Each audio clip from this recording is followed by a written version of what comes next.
Good morning. You can hear me okay? All right, great. Thank you for coming to Human Trafficking 101. I'd like to introduce Roger Patrizio from the Human Trafficking Task Force Southern Colorado, and Mona Klein is from the Alliance to Combat Human Trafficking of Pueblo. So please give them a welcome. All right, thank you. And hopefully you're going to be able to hear me okay. I'm Roger. This is Mona Klein. Mona is one of the founding members of the Alliance to Combat Human Trafficking in Pueblo, and we are teaming up together to bring you this presentation on human trafficking. So thank you for being here early on a Saturday morning, and welcome. We got a great program today, so I'm really excited about all the speakers and all the topics that we're going to be discussing today. This first section is really just a Human Trafficking 101. So if you've never had any formal education or awareness to this issue, we hope that today you walk out really feeling informed and start to think about what can I do about human trafficking. So welcome. We are using a program, and Mona and I are both trained facilitators for the Colorado Human Trafficking Council. You're going to hear their name a few times today, so they have prepared this information, and we're just glad to be able to bring this training to you. One of the mandates of the Human Trafficking Council was to develop training standards and curriculum for a wide variety of professional sectors, including law enforcement, but they'll bring this presentation to your business, to nonprofit organizations, to churches. So if you have a group that you would love to have this presentation brought to, feel free to contact Mona or myself, or you can track us down through the information in your packet that you have. If you have registered online, if you pre-registered, then you have some links. One was a pre-test. I hope some of you did that pre-test because the CHTC, the Human Trafficking Council, tracks not only every presentation and how many people are in the audience, but they like to track what is their information that they brought into the session. Okay, and then there's a post-test evaluation at the end. So that's two links that were available to you during your registration on that site. But there's also three other handouts that have great information on there. One is Laws on Human Trafficking, which is one of our subjects today during this talk, but we're just going to cover a little bit of that. So there is more information on laws of human trafficking federally and through the state of Colorado. There is a power and control wheel, which has great information about the whole recruitment and vulnerabilities and how they get in that cycle. And lastly, there's a handout, again, electronically through your registration link on the Colorado Human Trafficking Council. And again, it's 2 pages of really great information. So when you finish today or get home tonight or tomorrow and you got some time, make sure you open that up and take a look at those handouts.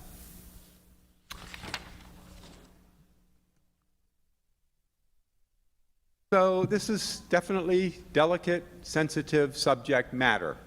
So today, as the day goes on, we're going to have more and more people in this auditorium. So we just want to be really cautious about our conversations, the wording that we're using. We don't know who is in the audience. It could be someone who currently is still trafficked, or maybe someone who's come out of that lifestyle. So let's just be cognizant of that.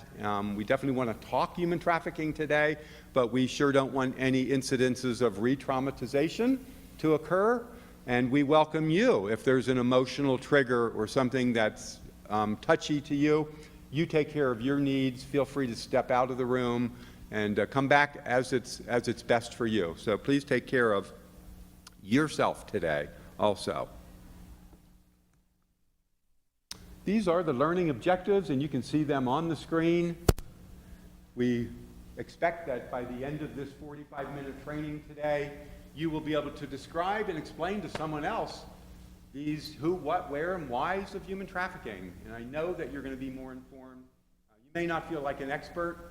I've been talking on human trafficking for 15 years and hardly would call myself an expert. There is so much to learn, and it's an ever-changing dynamic industry. We're going to be able to define the 3 key elements of the criminal definition that makes up human trafficking, and we will talk about that in the laws of human trafficking today. To identify factors that make a person vulnerable to human trafficking, What are the recruitment and control tactics used by traffickers?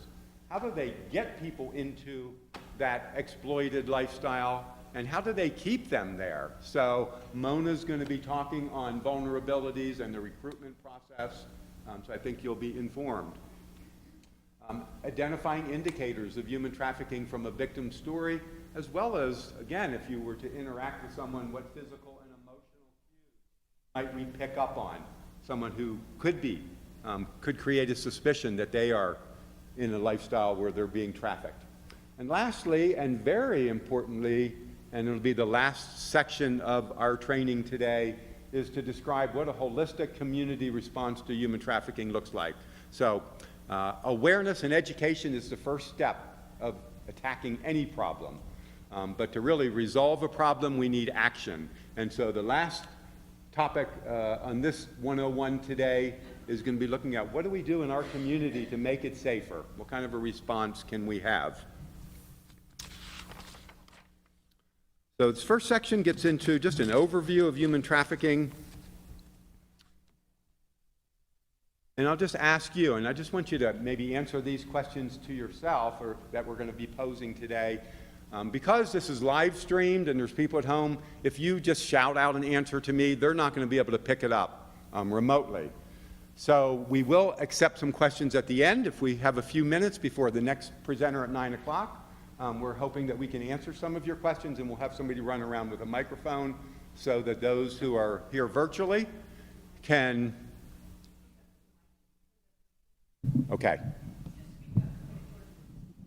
I've never been told to speak up, speak louder than I already speak, but I can do that. Okay, so when you hear that term, human trafficking, what comes to your mind? What words, phrases, images, and again, just to yourself, would you think of? And I know it's different for someone who's been informed versus someone who, this is my first ever discussion on this topic. I can tell you from previous trainings, when we have more opportunity to interact with the audience, we hear words like, what comes to mind? Smuggling, okay? Sexual exploitation or sexual abuse, victims of abuse. Maybe prostitution comes to mind, pornography, okay? Modern day slavery is the term that we hear, human rights issue. Okay, so those are all appropriate, but we're going to define this a little bit more closely today. Let's begin with the definition of human trafficking. Human trafficking takes place when someone is forced, defrauded, or coerced into providing labor services or services within the commercial sex industry. So we have labor trafficking, we have sex trafficking. Human trafficking is a market-driven criminal industry fueled by demand for labor services and, again, commercial sex acts. This crime doesn't happen in a vacuum. It's part of a larger continuum of exploitation, and it's at that center of exploitation where trafficking exists, and it is a human rights issue. It is slavery. It is modern slavery, though I don't really love that term, modern slavery, because it really hasn't changed. Slavery is slavery, where someone is being controlled, someone is being bought, someone is being forced into either labor work or sexual services against their will. We take those freedoms for granted. We got to wake up this morning and decide what we're going to do with our Saturday, come here or not, what we would wear, what we might eat. Again, someone who is under that control lost the opportunity to make decisions for themselves. That is trafficking. They don't have decision-making options. They can't leave the lifestyle. They may not have access to cell phones, telephones. So it is a violation of someone's human rights and dignity. And again, the greater the vulnerability, we're going to talk about what makes someone vulnerable to this form of exploitation. The greater the vulnerability, the greater the risk of exploitation. I want to just speak for a moment on the differences between human trafficking and smuggling, because they are clearly distinctive from themselves. These two terms are often confused, and so we're glad that we can kind of clarify. Trafficking is a crime against a person. It is exploitation-based and requires the element of force, fraud, or coercion, and some sort of work must take place for it to be considered trafficking. This crime does not require movement. So with human trafficking, it does not require that they are moved across state lines or national boundaries or borders.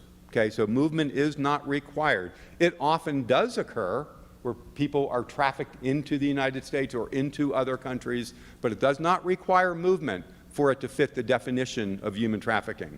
On the other hand, smuggling is a crime against an international border. It is 100% transportation-based. However, a smuggling situation could rise to the level of trafficking if the smuggler is then forced to do unpaid work against their will. Or after being smuggled, maybe the smuggler sells that individual to a trafficker.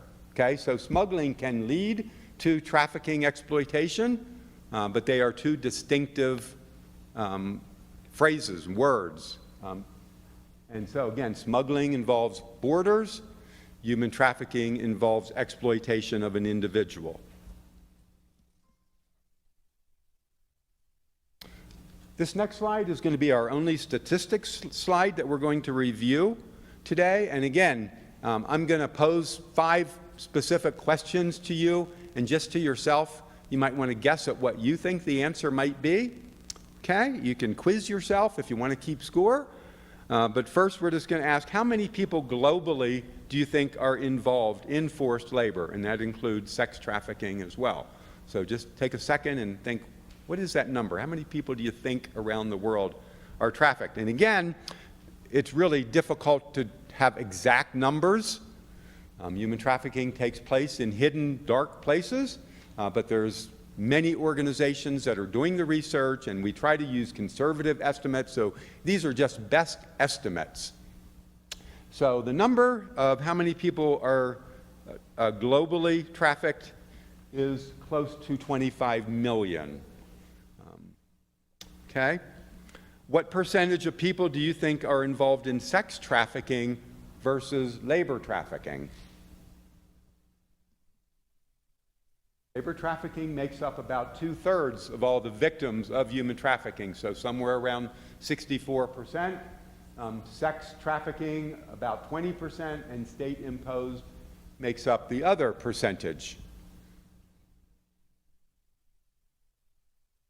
What percentage of females involved in human trafficking versus males? So how many of these trafficking victims are which gender, male or female? I'll give you a second just to kind of think about that.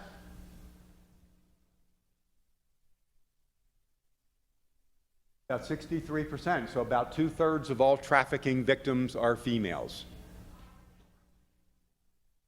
What percentage of trafficking victims are children?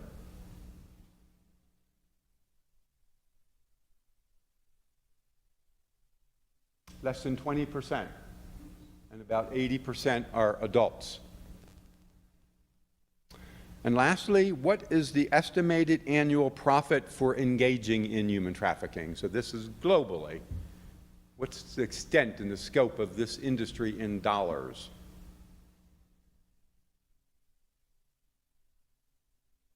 Roughly $150 billion industry, about a $32 billion industry in the United States alone. And I think it's an interesting observation to make that though maybe only 20% of all the victims of human trafficking are in the commercial sex industry, it makes up 2/3 of the profits. So that should really strike us as an interesting statistic due to the fact that there are more workers on the labor side, but that only makes up about 1/3 of the financial gain. So an individual who's being trafficked for sexual purposes, again, why? To fill the lusts of the buyers, of the perpetrators. So we know from that statistic there is great profits, unfortunately, in that industry. Why? Because that individual can be used over and over and over again during that day, during that week. Okay? Think about how human trafficking has grown, unfortunately, how it's grown over the last decade because there's such profit potential that opportunists are getting into this area just to make money, basically, and satisfy the demand side, the lust side. We know that we need to target demand and educate people. If they were to visit an escort service or a massage parlor or a prostitute, that they are a part of the problem. In most cases, these individuals are not voluntarily wanting to be in that lifestyle. So, there is some of the statistics that the Colorado Human Trafficking Council has provided. There's one last stat that you'll see up here. The number of victims identified globally reflects less than 1% of the estimated victims in existence. And that's why this awareness and these trainings are so critical, because there's so much work to be done. So there's so many people still held in that lifestyle. And together, I think we are and we will continue to make a difference.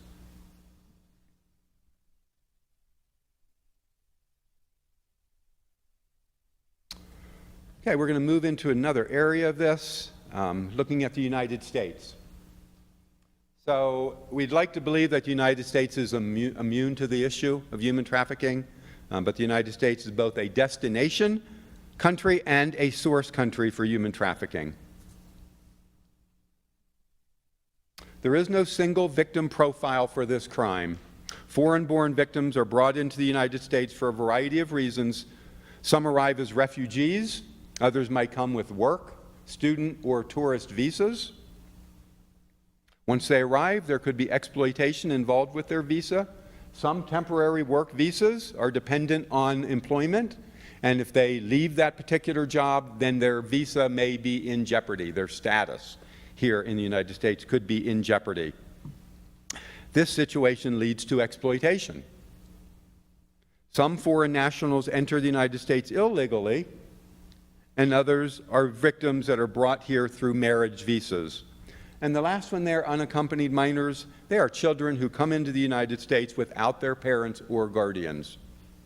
Again, if you're having some questions, hang on to those questions, and we're hoping at the end we're going to have time to address them. Within the United States, domestic victims, as a source country for trafficking, we have U.S. citizens and legal permanent residents who are victims. This crime affects all genders and all ages. Victims are engaged in both forced labor and sexual services. The 2020 Trafficking in Persons report indicates that the United States was the top country of origin for federally identified victims in the United States. And from my understanding, we are the largest importer and exporter of pornography in the United States. And pornography is closely linked to human trafficking and sex trafficking in the fact that many of these sex acts are filmed. They're not done in movie studios. They are done in back rooms where girls and boys are being raped and being filmed and sold as pornography. So the link to pornography to human trafficking is intricate, and we need to know that so we can address it. And unfortunately, the United States is a big consumer of both trafficking and pornography.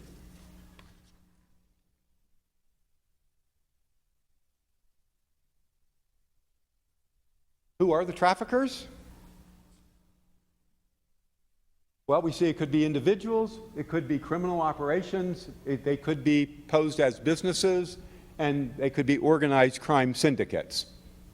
Examples of individuals that could be involved in trafficking could be the parent or parents of their family members. It could also be an intimate family partner. Within informal criminal operations, again, we see families and gangs involved in that.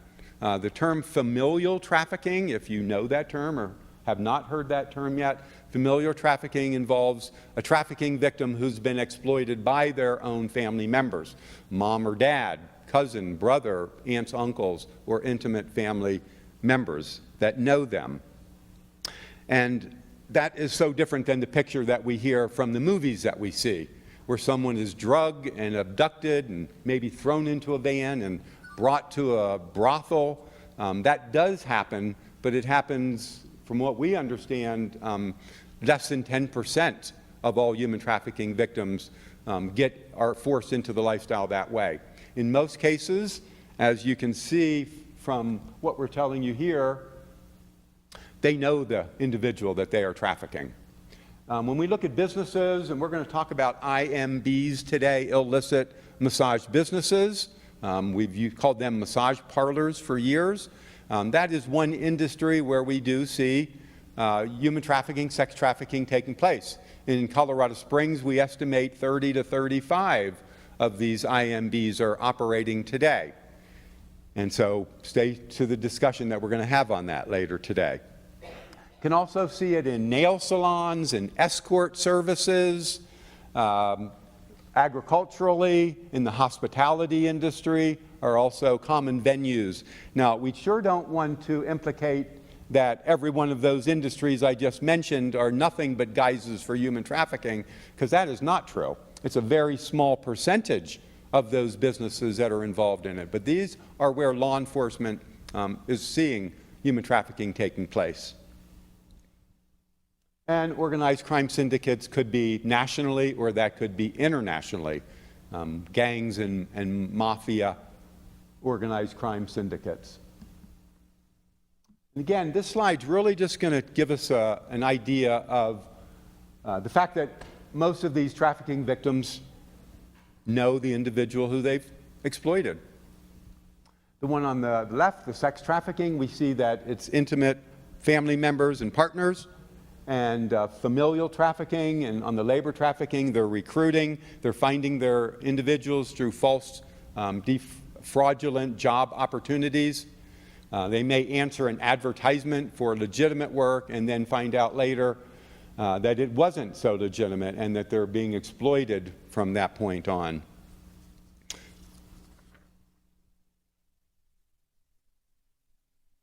Here we see a map of Colorado. And the Colorado Human Trafficking Hotline keeps data on the phone calls that they receive. And in 2018, they received calls from 32 of the 64 counties in Colorado.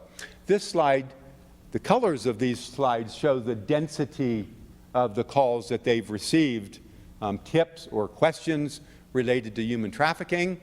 And we can see that El Paso County typically has been ranking #1 as far as phone calls that the human trafficking hotline is receiving.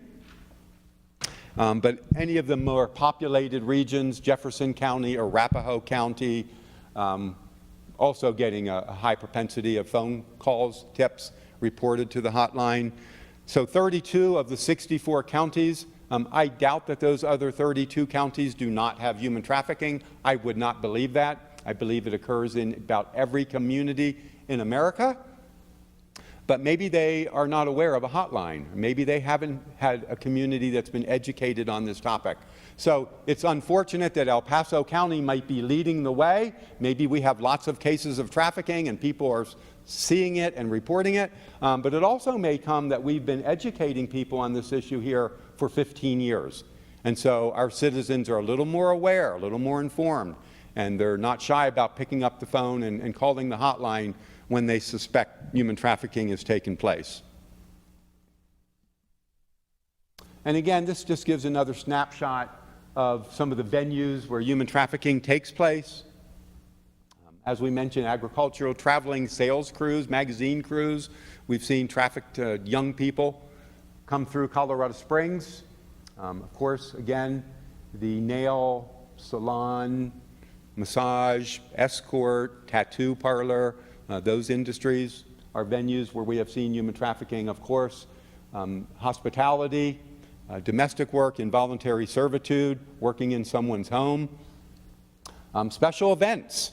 So we realized a few years ago, law enforcement realized that when there's a Super Bowl or World Cup soccer or the Cheyenne, Wyoming Frontier Days, it's a party atmosphere and people come into town for that.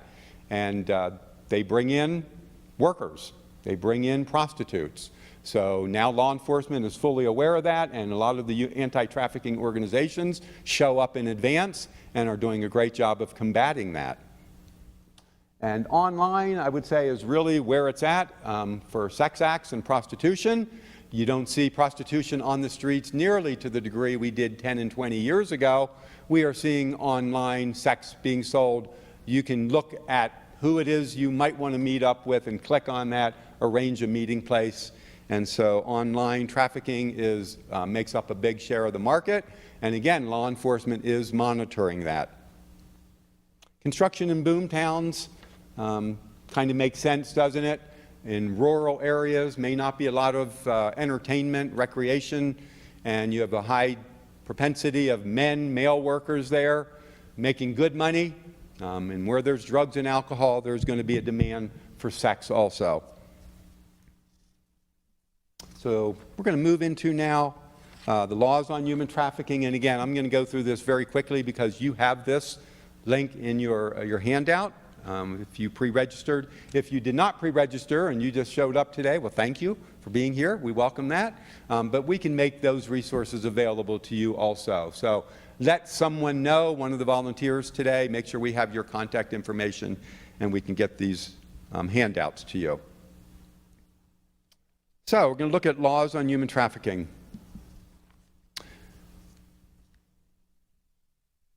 The TVPA Protection Act was first passed in the year 2000. It made human trafficking a federal crime. It is a victim-centered law.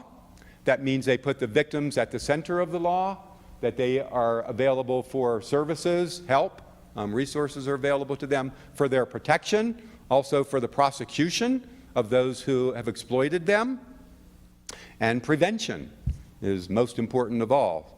So it's a victim-centered law, and it's been reauthorized since 2003, and you can see for yourself the years, and it is current today.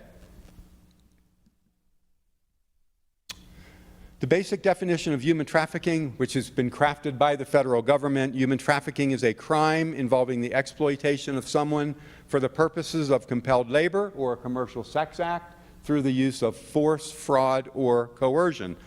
So those are those three key elements we talked about that make up the definition of human trafficking that prosecuting attorneys have to prove in a case to get a conviction. And remember that that word "or" in there is very important. They don't have to prove all three. They just have to be able to prove that force, fraud, or coercion has taken place. There is a however to that. When a person is under the age of 18 years old, considered a minor, then if they are if they are induced to perform a commercial sex act, it is a crime regardless of whether there is any force, fraud, or coercion. So our judiciary process, the prosecutors do not need to prove force, fraud, or coercion with a younger person, someone 17 or under, because they have been declared that they don't have the mental state or maturity to make that decision to enter the commercial sex industry. So that is a felony, and they should be seen as a victim of a crime, not a willing participant. Here in Colorado, in 2014, Colorado repealed and reenacted its criminal statutes on human trafficking to better align with the federal human trafficking statutes. You'll notice that when you read it in the Laws of Human Trafficking handout, you'll notice that our state law is aligned with the federal law in many ways, but in the definition where the federal law says force, fraud, or coercion must be proven, in the state of Colorado they only use the word coercion, but force and fraud are defined under coercion. So that is one difference between the state law and the federal law. The law also establishes the Human Trafficking Council, a statewide council of 35 representatives from various sectors that bring their expertise to the table. The law also sets forth the mandates of the statewide council, and one of them is to put on these trainings and to record the data from these trainings.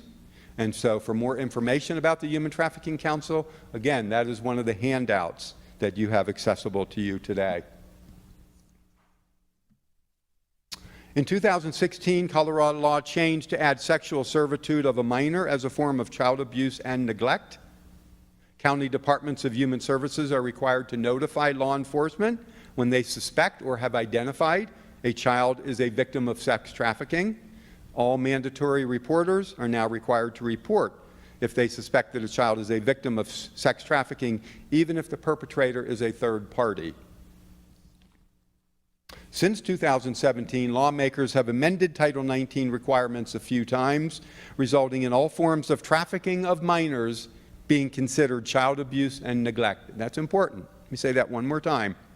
They amended this Title 19, and the result of that being that forms of trafficking of minors are considered child abuse and neglect. It means that our mandated reporters are now obligated to report if there is suspicion or trafficking, even when the suspected trafficker is not a guardian. So I'm going to pause here, and we're going to have Mona Klein come up and speak on the next two sections.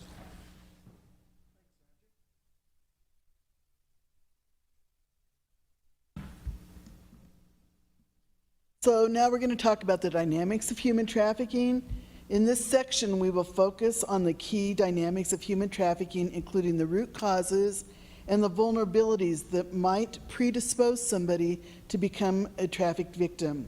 And we'll also talk about the relationship between traffickers and their victims.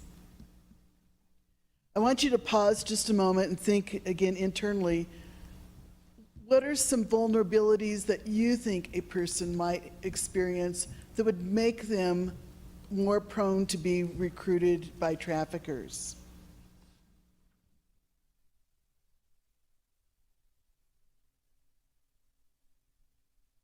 This list is not all-inclusive, but hopefully it covers many of the things that you were thinking about. Poverty, of course, people are susceptible to being offered a better life.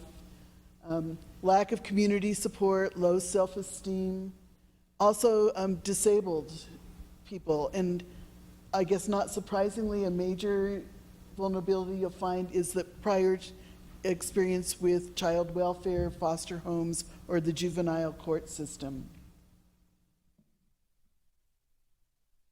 Something not listed here, but LGBTQI community, those youth are overrepresented in people being trafficked as well as in suicides.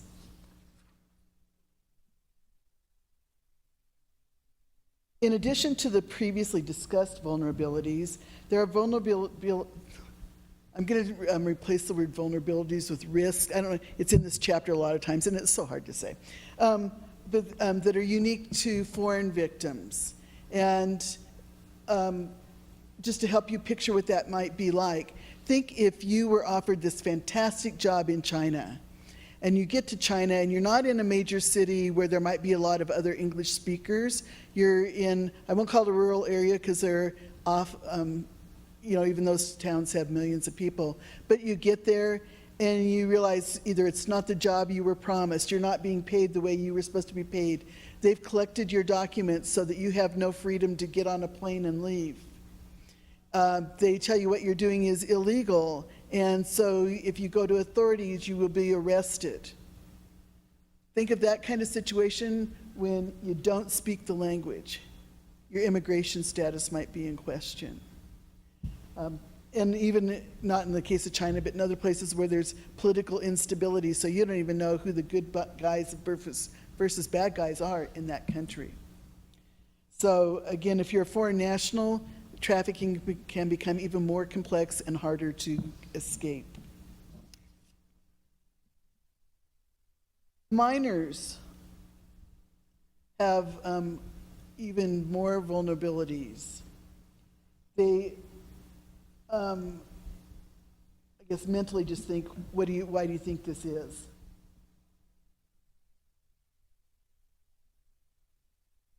Youth are dependent on another person for meeting their basic needs. They are socialized to obey adults. They depend upon adults for food, clothing, housing. And also, their brains are still developing, and things that are immediately gratifying to them are more attractive. According to a study conducted in 2016, 56% of youth who have experienced homelessness also report physical abuse by an adult before age 18, and 21% were reported that they were forced to have sex by an adult. According to the National Center for Missing and Exploited Children, 26,000 runaways reported to that organization in 2020. 1 out of 6 were likely victims of sex trafficking, and of those, 88% were likely sex trafficking victims in the care of child welfare before they went missing.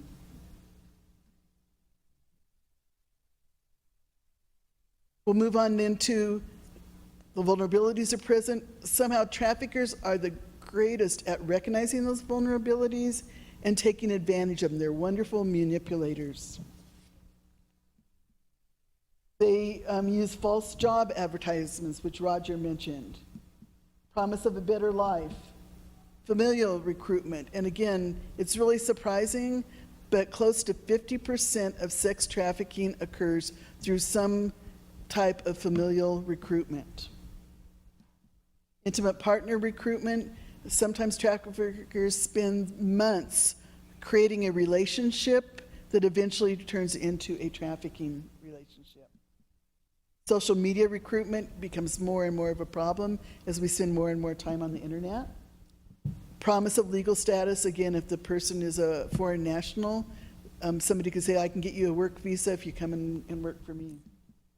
And threat or violence. The threat of violence is lower than you might think. A lot of mental manipulation happens before it becomes actually physical violence in most cases. Methods of control, again, not always physical.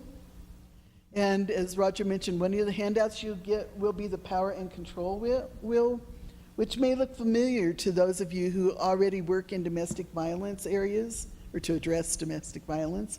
The relationship between a trafficker and a victim can look very similar to intimate partner violence, where the trafficker uses physical, sexual, and emotional abuse to coerce their victim. Each vulnerability we discussed at the beginning of this section is a pressure point that the trafficker can push, such as offering access to money, basic needs, and substances. Now we'll talk about how you can identify a person being trafficked. There's several different things you can look at. One is the victim's story. If you're talking to a person, and it could be in a situation, in a professional situation, it could be in some kind of informal situation, if they seem unclear about their age, or the age they tell you just doesn't really seem to match their physical appearance. Perhaps they don't know what city they're in. Again, traffickers often move their victims from one site to another, especially maybe law enforcement becomes aware of what's going on, so they'll move to another location. So many times victims really don't know where they're at. They might say they're in town to visit their grandmother, but they can't tell you their grandmother's name or where she lives. So parts about their story when it comes to location. If they don't know who they're with, if they're in a carload of people and they can't tell you what their relationship is to those persons. Again, just overall inconsistencies in their story. So listen to their story, and if it just doesn't make sense, that's a red flag. No one of these things will say, like, trafficking for sure. But the more and more red flags that you have set off, the more that means you should take action. Make a phone call, ask if the person needs help, those types of things. The second way is their physical appearance. Trafficking victims are usually not well taken care of. They may have health problems, dental problems, signs of branding, signs of neglect, such as malnourishment, dental issues, pains. We talk about tattoos, and I don't want to say that everybody that has a tattoo is being trafficked. That's not the case. But if you ask a person about their tattoo and they are reluctant to tell you the story behind it, that's sort of a warning sign, because most of us are pretty proud of what we've invested money in the tattoos that we have. Another set of indicators are emotional. If a person seems depressed, in fear, they exhibit a lot of anxiety or submissiveness. For instance, a person may exhibit signs of excessive guilt or shame or hypervigilance. They may seem withdrawn. The list is not exhaustive, but a victim can present one or more of these indicators. And again, since all victims are different, I can't say like, oh, if they have the top two, for sure. If they have the bottom three, iffy. Each person is different. Other indicators, and again, a lot of these relate maybe to foreign nationals, but again, if they don't have possession of their key documents, we know in the United States how important a driver's license is. If you don't have your driver's license or a government ID, you can't get on planes, you can't get into a lot of places. So a trafficker will take official documents and use that as a way of controlling the victim.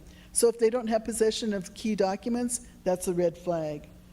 If there's a third party who always insists on interpreting, and of course we live in a rather bilingual area where it happens quite frequently that there's somebody there to help interpret, but if they insist on being there all the time, maybe you work for some place that you have your own interpreter and you say, we prefer using our own, and they really argue against that, that's a bit of a red flag.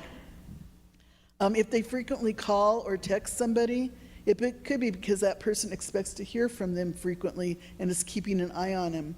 Also, you think, well, if a person has a phone, why don't they just call for help? That phone can be used to track them via GPS so that they never feel like they are not being observed.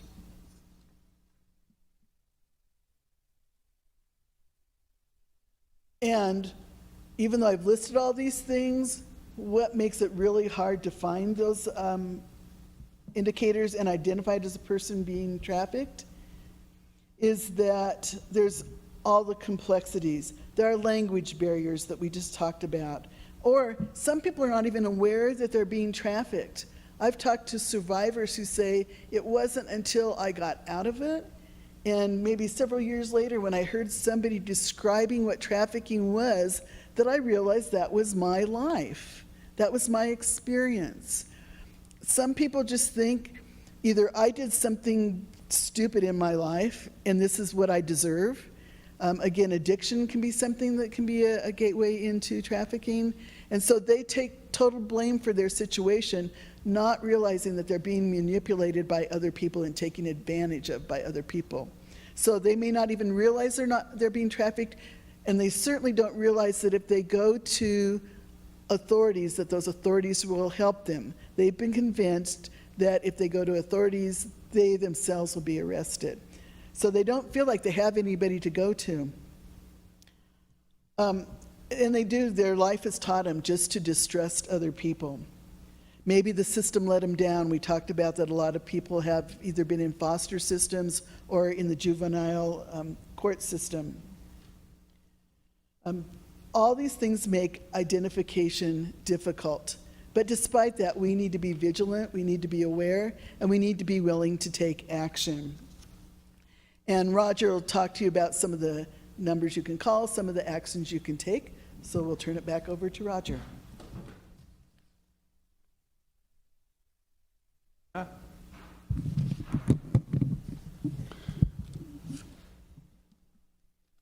In this final section, we're going to discuss what a holistic community response to human trafficking might look like. The services that a trafficking survivor might require are multifaceted. The important thing to keep in mind is that the services a survivor may need should be determined by the survivor and by what he or she identifies as their need. Not every survivor will need the same thing. There are a variety of needs, as you can see from this particular slide, and there's no single agency that can provide for all of the needs.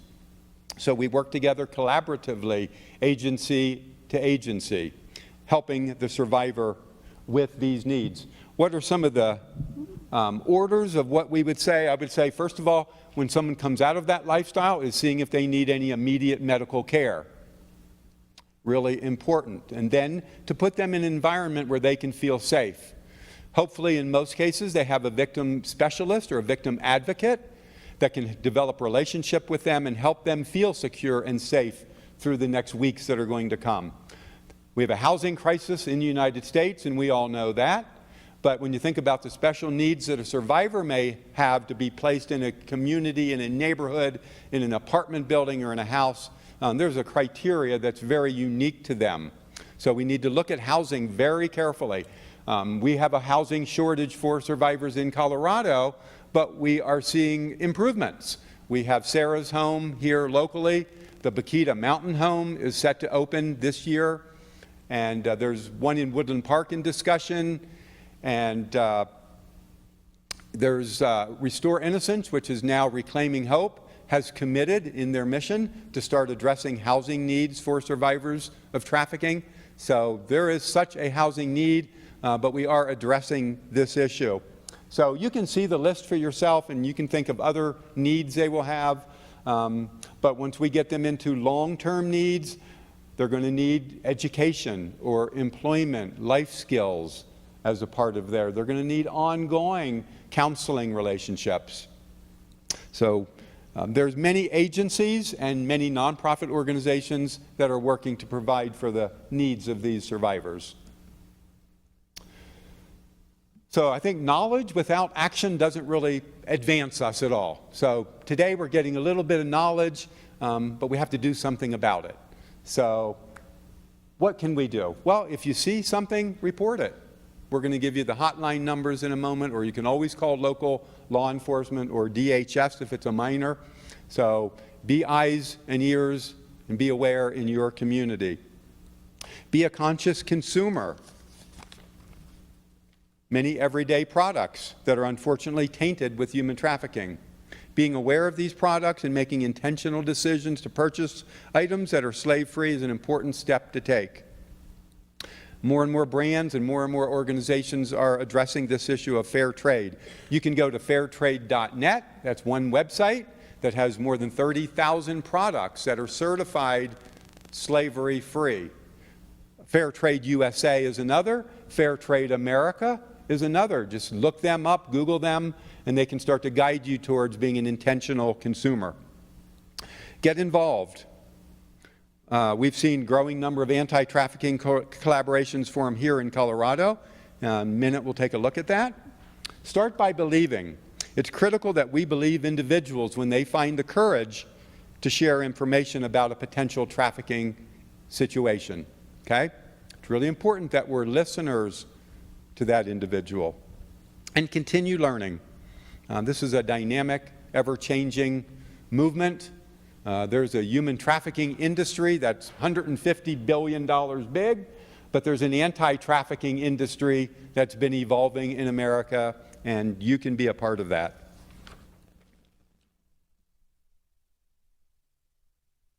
So here are some telephone numbers. I think those numbers are big enough that you can see it or take a picture of it. It is listed on your handouts. So when you get back to your computer, you're going to see these numbers listed for you on your CHTC handout. The National Human Trafficking Hotline is staffed 24 hours a day, 7 days a week. Our Colorado hotline, much the same, and they are looking for volunteers that they can train to be hotline facilitators. The Colorado Network to End Human Trafficking is the organization that runs our state hotline. You can also reach out to, again, the Colorado Department of Human Services if you suspect that there's a minor who's being trafficked. Here's a picture of the state of Colorado, and this is just a sampling of some of the anti-organizations that are throughout the state from north to south, from east to west. Grand Junction and Durango, Montrose on the western slope, and far north is Greeley and Fort Collins and Pueblo, the ACHT, Mona's organization in Pueblo, and there's been human trafficking trainings in Trinidad. So again, if we were to look at a map like this 15 years ago, just 15 years ago, if we were to look at Colorado, you would see nothing but that mountain range in that picture. There were no anti-trafficking organizations in Colorado. And I think if you looked at this map 15 years from now, you're going to see it dotted all throughout the state. Locally, we have the Human Trafficking Task Force of Southern Colorado. We have Reclaiming Hope, which was Restore Innocence, 10 years old. The El Paso County Human Trafficking Coalition, the Exodus Road. Tessa has a human trafficking massage program. Sarah's Home, Bakita Mountain Home. So we are well represented down here in Colorado Springs, and most of these meetings are open to the public.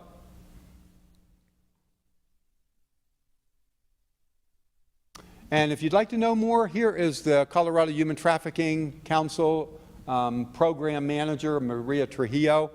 Her contact information is there, or you could just visit the Colorado Human Trafficking Council website. And so I would encourage you to take the information you have today and grow that, learn more. You can read on this topic. You can come to our meetings. Our task force meets monthly, the second Tuesday evening of every month, and you can attend in person or virtually. And you can find us out front. The volunteers can direct you to our website for those meetings. But really, it just takes people being involved. None of us have to do it all. That's the good thing. If we look at the movies that we watch, so much of it is the theme of good versus evil. Good versus evil in our movies. The good cop trying to catch the serial killer. Well, this is real life. This is a battle of evil. And you have an opportunity to be on that good side. And you may say, what can I do about human trafficking? I'm just a citizen. Well, that's how most of these organizations were established, by citizens who said no to slavery.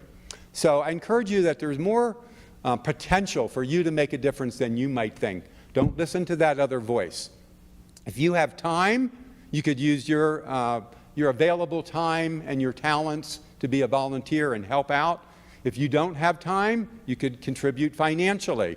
And we're not here to solicit money today. I'm just telling you the different ways that you can be involved. If we all do something, I think you're going to add more purpose to your life. You're going to feel like your life is more fulfilled. I can tell you for myself, the opportunity, the people that I have met in this movement have been just a true blessing for me in my life. I value them as friends, but I'm highly awed by their intellect and their smarts and their caring hearts. And the fact that I can stand with them against human trafficking has been an honor. And like I say, purpose. I think purpose is something that resonates with all of us humans. We want to have purposeful lives. So this is a real-life battle of good versus evil, and you've got an opportunity to be the good. And when I talk about donating money, it doesn't have to be a large sum of money. I think if you donated $15 to any anti-trafficking organization, you can say, I've done something. I didn't just hear this and do nothing. And if you have time and you don't have finances to give, then donate an hour a month. Help out for a conference or a meeting. It will be to your gain, I can assure you that. And it will be to the gain of every victim who's being held captive and every survivor who's on a path to recovery. So we welcome your participation. We welcome you as associates and colleagues in this fight against human trafficking. So Mona and I thank you all for being here on a Saturday morning. That is the first step. You are doing something. You are here. You are learning about it. The next step is action. We want to continue to do something about it and eradicate human trafficking and basically say no. This is not acceptable in the year 2021, and we are going to do our best to stand up and say no to this world. So thank you so much for your time. I'm going to hand it back over to Joanne. Thank you, Roger and Mona. That was very informative. We'll take a short break, and then we'll start the official part of the symposium at 9 o'clock.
You ready?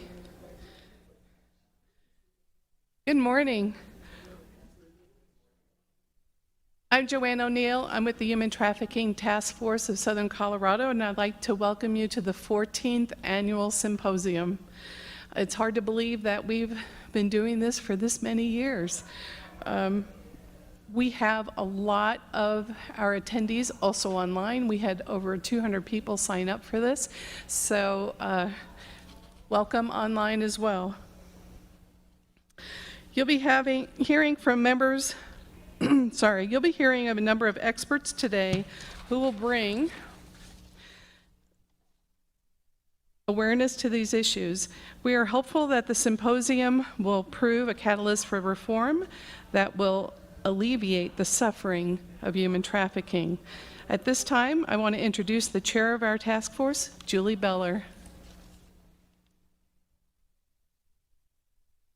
Good morning, everybody. It's really an honor to be here with you today and to welcome those of you who are here virtually with us.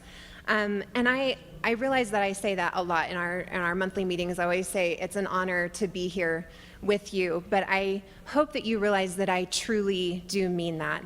I am a person that believes very strongly that an engaged and informed community can make a difference, and that includes you who have come here today and those of you who are here online. A few weeks ago, I was joined by the sergeant of the Human Trafficking Task Force that's part of CSPD and the program director for TESSA for a podcast interview. And the woman who was interviewing us was relatively new to the issue of human trafficking. She was still feeling very overwhelmed by the issues that she was seeing. And her first question to us was, do you feel any hope at all for this issue? Do you feel any hope that there's something positive happening? And for the three of us that were a part of that interview, it was a resounding yes.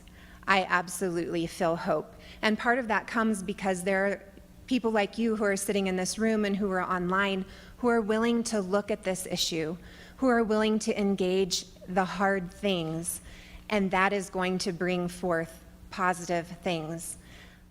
15 years ago, we didn't have a task force. 15 years ago, CSPD didn't have a unit that was focusing specifically on human trafficking. TESSA didn't have a program. Reclaiming Hope didn't exist. Sarah's Home didn't exist. Yes, we have a lot of work still to do. Yes, it is still difficult to look at this issue and understand the depths of the things that go on, but we're willing, we're here, and we are engaged. And so there is hope. Today's exciting because we have speakers with us that we've not been able to engage some of these topics before. So I'm excited to be able to listen to what we have today, and I hope you are as well. As always, we know that the crime of human trafficking is very complex, and that remains very true with businesses that traffic. How do we engage the issue of illicit massage businesses here in our community? There are close to 30 of those here. They've been around for a long time, and yet it's taken us this long to engage this issue. How do we help our community to engage that? And how do we effectively see and understand what labor trafficking is right here in Colorado? That is one of the areas of human trafficking that it's often overlooked. We talk very frequently about sex trafficking and sexual exploitation, and yet there are hundreds of people here in our state and our county that are being exploited in labor exploitation. We have a lot to learn together today, and I'm glad that you are here with us. It is my hope that you will go forward and that you will help us to engage our community to fight this crime effectively. Thank you for being here with us.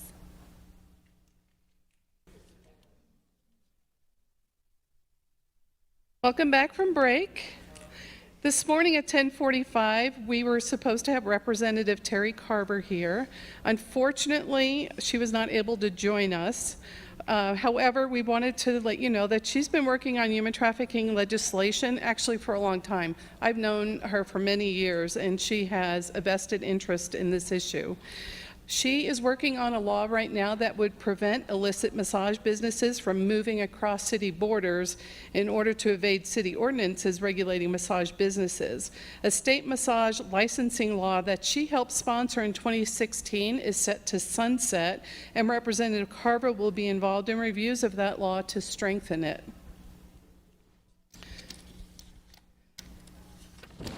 This is an important issue. So we're going to move on to our next speaker, who is Nhu-Minh Lee, who you heard during our last presentation.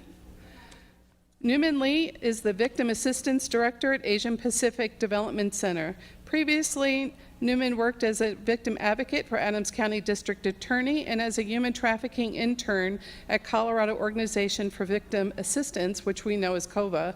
She has over a decade of experience volunteering as a backup hotline manager, hotline advocate for the Colorado Network to End Human Trafficking, and she serves as a council member for the Human Trafficking Council and co-chair for the Equitable Access Task Force on the council.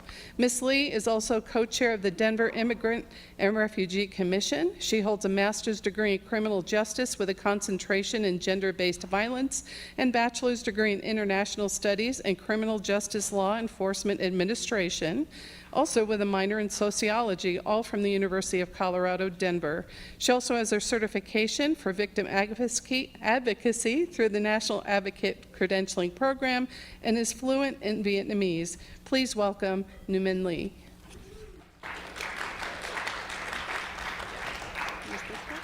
You could speak right in that one, but if you want.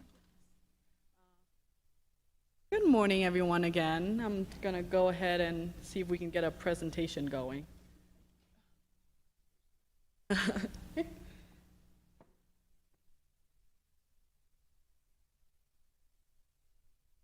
How are you guys enjoying the symposium so far? Yeah? Good? Got to check out the expo? That's great. Go.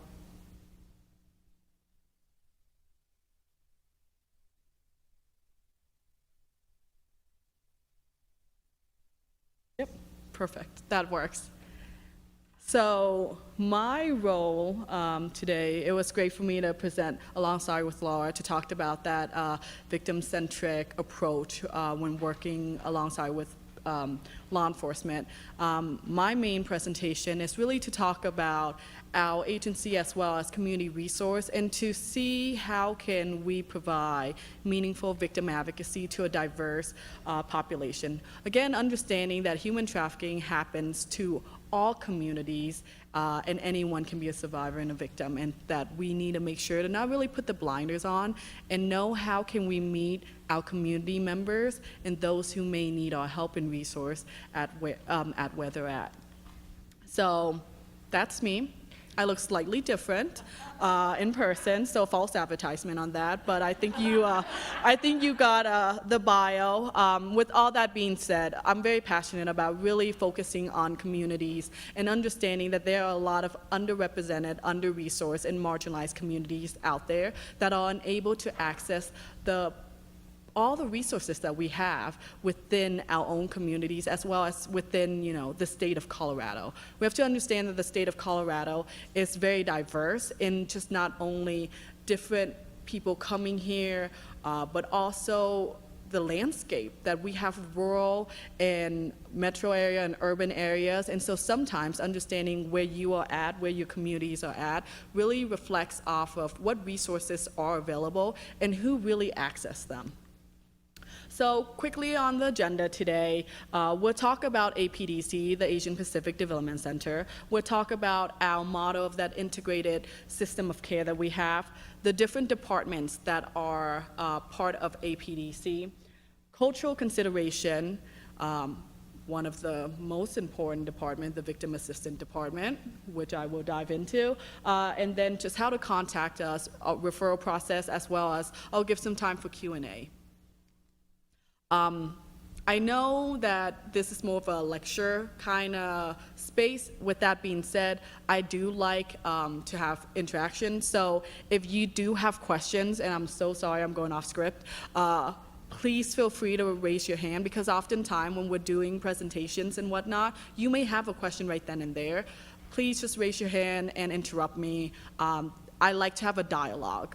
Coming from a community side, having a dialogue is more important than me standing here holding this power to tell you how to do things. It's good to figure out how can we work together. So further ado, we'll go ahead and go into APDC.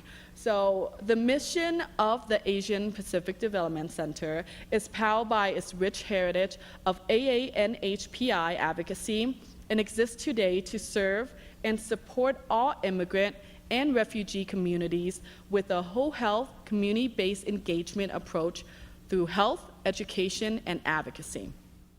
And I will dive into what AANHPI mean. That means Asian American, Native Hawaiian, Pacific Islanders. So that is kind of the root of how the Asian Pacific Development Center came about. Now, our vision is for communities to be healthy and empower. That is our main goal with APDC and also with the Victim Assistance Department, is to empower our survivors and victims. That we are not the people who hold all of the knowledge and resource, that they themselves can get to that point and transition to a point where they can empower and be self-sufficient and understand how to navigate these systems. So about us, APDC is the only Pan-Asian American community-based organization within Colorado. I think the closest Pan-Asian organization that is close to us is actually in Utah. And so those, again, understanding just how scarce some of the resource could be when really talking about specific community organizations. So we've been around since 1980. We've been around, we were created shortly after the end of the Vietnam War in 1975. And so we were founded when our founders saw that there was this influx of Southeast Asian immigrants coming from Asia after the war, looking for a place to resettle, fleeing the war-torn countries, the change of political government that was occurring down south. And they saw that these immigrants or refugees that are coming over, that there were gaps in services to really address what these community members were bringing to the United States.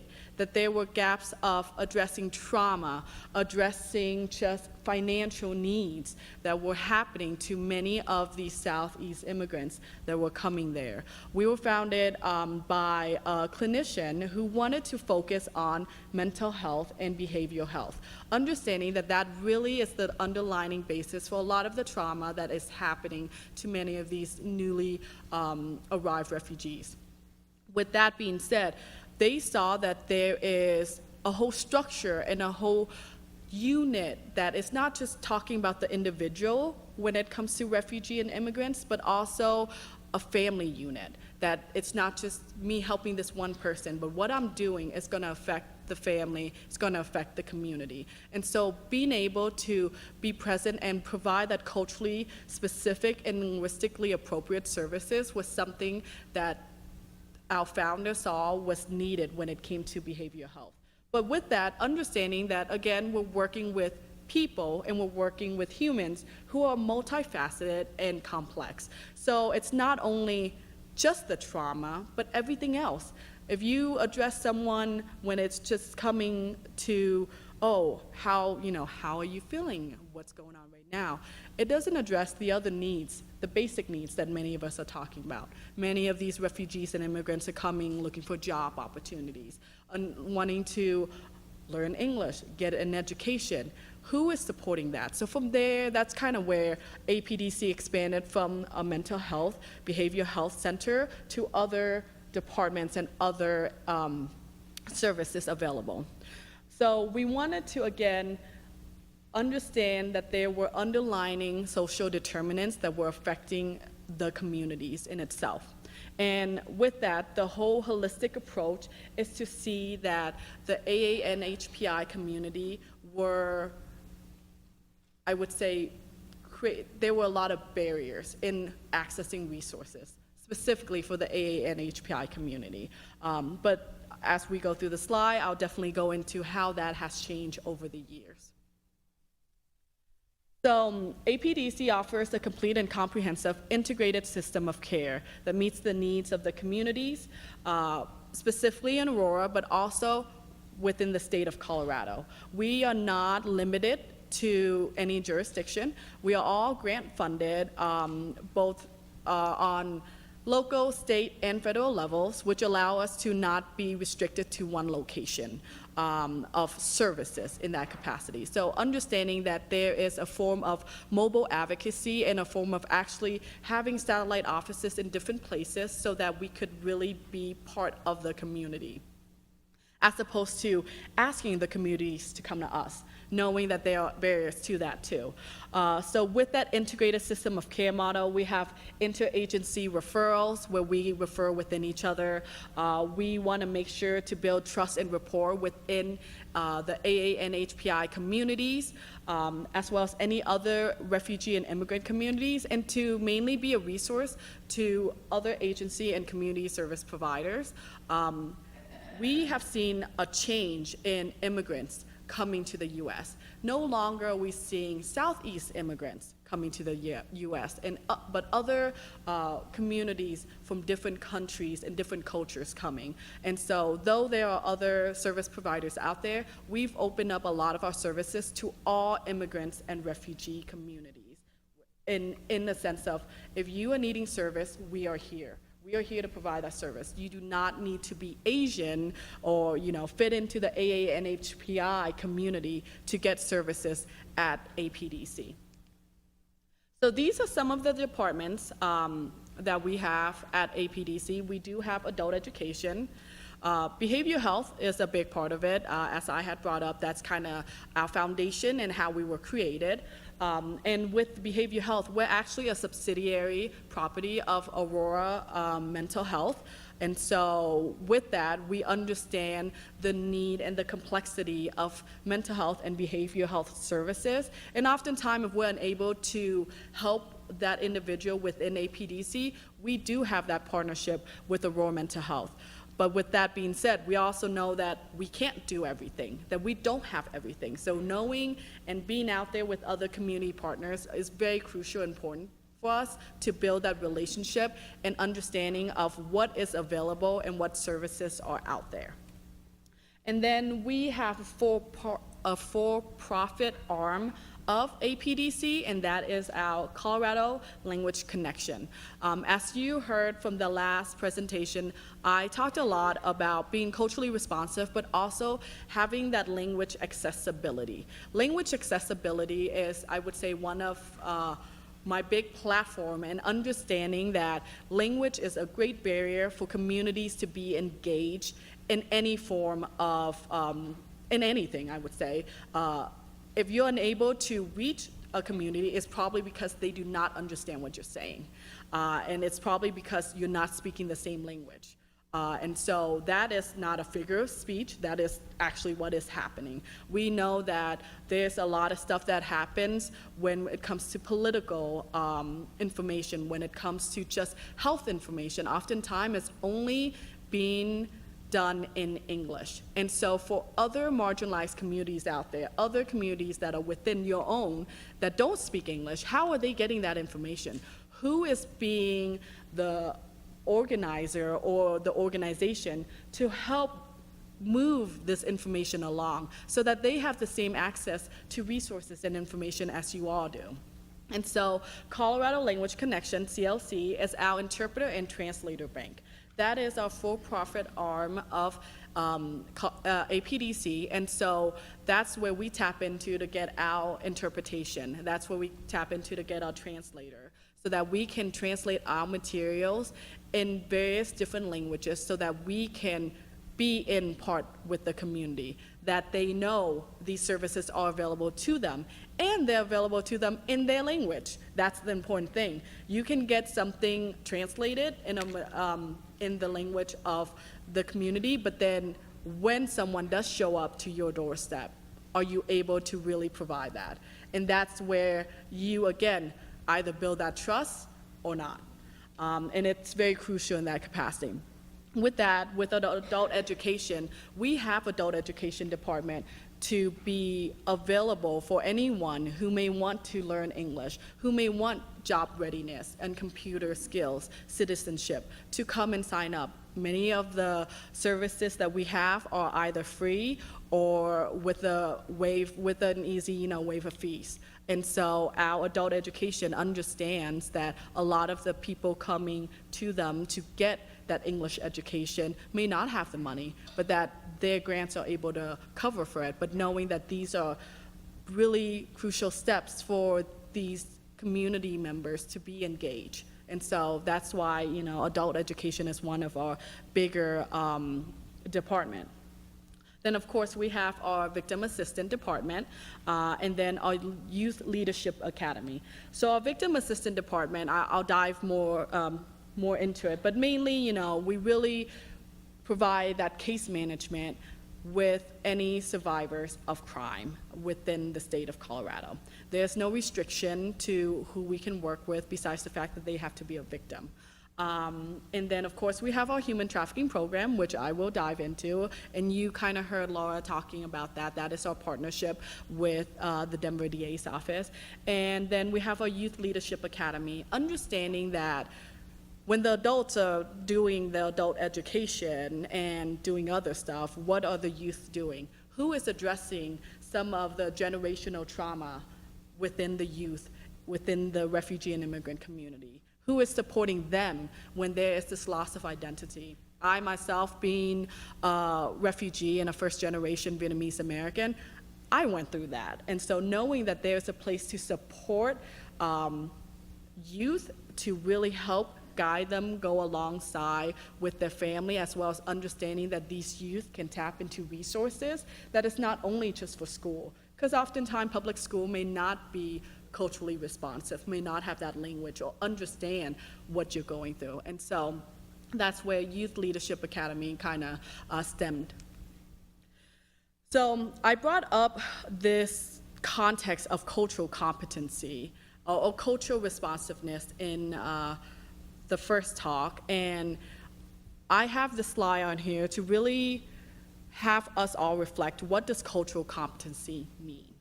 And can one really be culturally competent? I feel like when you're thinking of competency, you somehow pass a test that I know everything about every culture, and that's not true. Again, me, myself, being a woman of color, Asian American, I don't know everything about the Asian culture. I know about my own narrative as a Vietnamese American refugee. That is my own lived experience. But I do not know everything about someone who could be second-generation Vietnamese American. I don't know the experience of individuals who were born in the US but are Vietnamese. So they have different narrative. So the main thing for this is that I would like us to change this vision of cultural competency to more of cultural responsiveness. Where are we to be responsive of someone's culture, that they may not look like us, understand the social dynamics that we have as Americans? How are we going to respond to that? What can we do, and can we create that space to provide a place for that person to trust and talk to you about the issue that are happening? And so just to kind of change that lens. So I hope you can see this. Well, I'll dive into some of it, but the main thing is that 10% is what you can see in someone's culture. That you can see, the food, you can see the type of clothing, the music they listen to. But do you understand the value of that person coming from a different culture? Do you understand their approach of religion, their approach of marriage, their approach of relationship, social contact? Does that person feel comfortable looking at you in the eyes? If not, does that mean they're not listening, or is it just something that was raised for their culture that they're not comfortable with, that's not something, as Americans, we give eye contact to show that you're paying attention. But many individuals may not be taught that way. To dive into attitudes towards services, getting help, mental health. That is always a big stigma within a lot of the communities that I work with, is that when we are asking the individual, would you like behavioral health or mental health services, the automatic answer is no. I don't have a problem with that. I need to find a way to get a job. I need to find a way to get my kids to school. I need a way to drive them.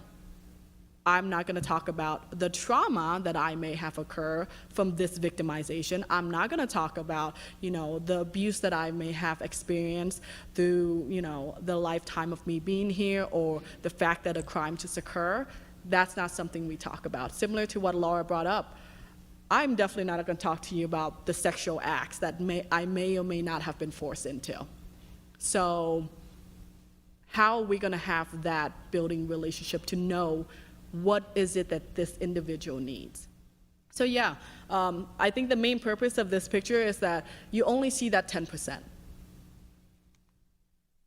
And so with all of that, the word I would say that my department, the Victim Assistance Department, really strive on is this sense and understanding of intersectionality, that the intersectionality of the person or the individual is what creates barriers or challenges for a person to access resources and services.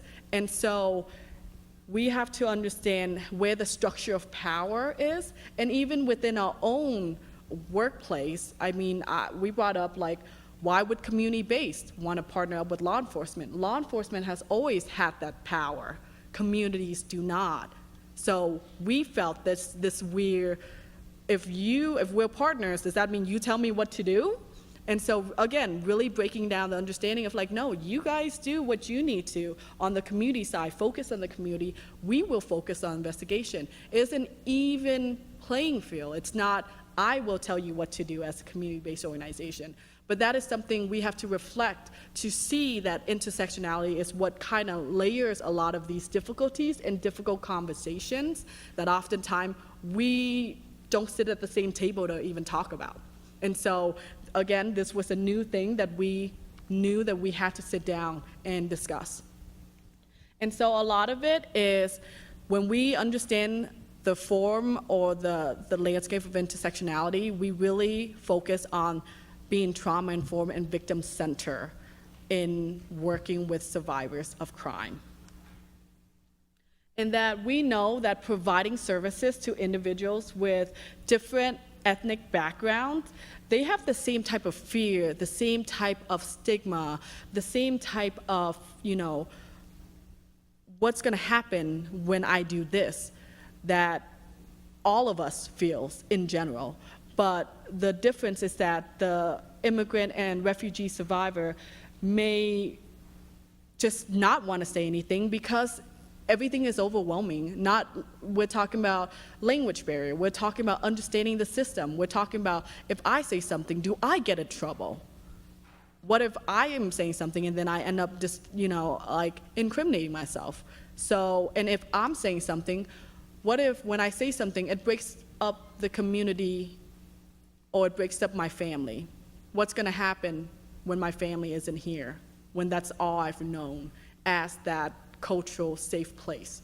And so knowing and understanding that there are agencies out there that can provide resources and can provide care, that these are the fears that are underlying on top of, just seeking for help in general. So this is the Victim Assistance Department. We are the only community-based grant-funded program that specifically support underserved, underrepresented Asian American, Native Hawaiian, Pacific Islanders, victims of crime in Colorado. However, our services expand to refugee and immigrant and all other racial groups who face challenges due to language, culture, economic barriers, who are victims of crime. And all of our services are free and confidential, and it is regardless of immigration status. We understand that immigration status and fear of just, if I go and seek help, what is gonna happen to me, and then what is gonna happen to the family. So I oftentimes do a lot of these presentations with communities to let them know that we are a community-based agency that, again, focuses on what the community and the individual needs. We have 4 different satellite offices. Our main office is in Aurora, but with that being said, we do mobile advocacy. We make sure that we can meet the victim or survivor where they are at, both figuratively and literally. We know that we don't want a client to come to us if it's going to take them 3 hours on a bus route. We also know that there are individuals who don't know how to take the bus route. And so how are they going to really get services? We also understand that there are individuals who, with COVID, there's no technology to be connected. How are they going to connect with a service that is only virtual? How can they speak with someone who they don't know if that person is going to have an interpreter or not? And so being able to have that set up and be mindful of that is very important for our services. And not only for the victim assistance department, but for our behavioral health, as well as for our adult education. So we are partner with Rosas in Denver. We do have a satellite office up in Evans or Greeley with our refugee resettlement agency there, as well as partnership with Porchlight Family Justice Center in Lakewood and Golden. Again, understanding that there are pockets of community members who can't access going to Aurora, so we will go to them. So again, this is really focusing on the services available. I want to emphasize the fact that this is for all survivors of crime, including human trafficking survivors and victims. And this doesn't change. The way we approach victim advocacy does not change on the crime. It only changes based on what the individual is asking for. How I would help a survivor of HT is the same as how I would help a survivor going out of a domestic violence situation. I also understand, and my department understands, that poly-victimization is something that occurs often. And so maybe an agency can only identify this person is a sex assault survivor, but diving deep into it, there could be labor trafficking that's happening on the side, but no one is identifying that or addressing that. And so we don't want to limit ourselves to just we only work with these survivors of crime, that it's open to all. And so main thing is that case management, coordination, free and confidential victim advocacy, safety planning. Safety planning is a big part of it, because getting out of a situation or no longer be in that situation, but having that fear. What does that mean? What does it mean for me to be safe now that I'm not there? Just like when we talked about labor trafficking, great, you remove them from where they work and live. Now what? That fear of like, how am I gonna pay for an apartment?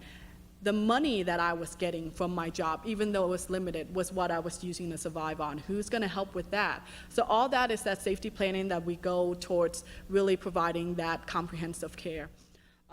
Education and navigation of the legal system.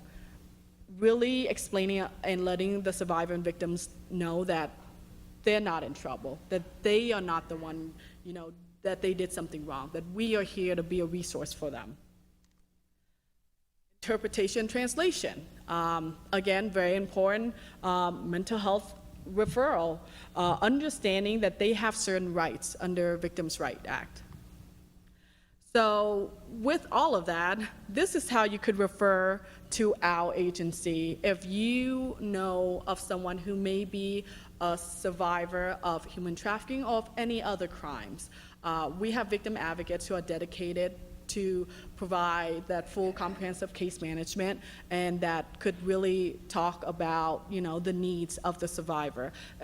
We have a crisis line, and then our main referral is actually through our online process right there on apdc.org/victimassistant.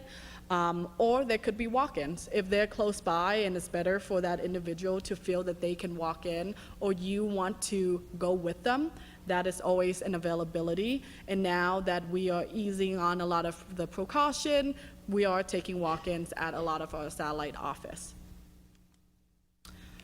This is just quickly showing you how easy the form is to just provide some basic information. The main thing is that we want to make sure we have a good contact information, and if there's a language barrier, so that when we reach out to the survivor, we can speak to them in their language, as opposed to me calling in English and they not answering or not knowing who I am. So frequently asked question, you do not have to be Asian to get any of our services, and that's with the department as well as any other department out there. There does not need to be a police report. They do not need to be involved with the criminal justice system for them to get services. Because again, we talked about the distrust of legal system, distrust of the criminal justice system, but if you are able to help guide the individual to go to a community-based organization, we can provide the options that this is something you could do, this is the path you could go. If you do want to make a police report, we have a great partnership with the Denver DA's office that we trust, and that we know these individuals can talk to you and understand and believe you, as opposed to just calling the non-emergency law enforcement line, which could be a hit or miss, depending. And so understanding that, and just how are referrals done, we respond as needed based on urgency, and that's something you can indicate on the referral form.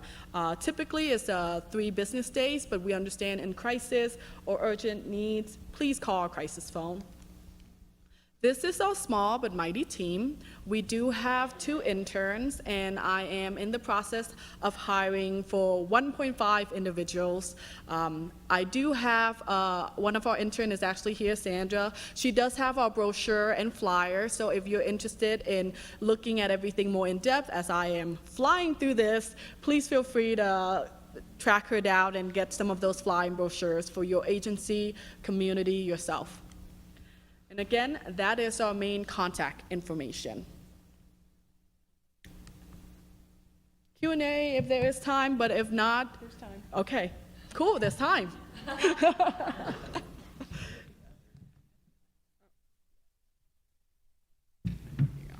Any questions?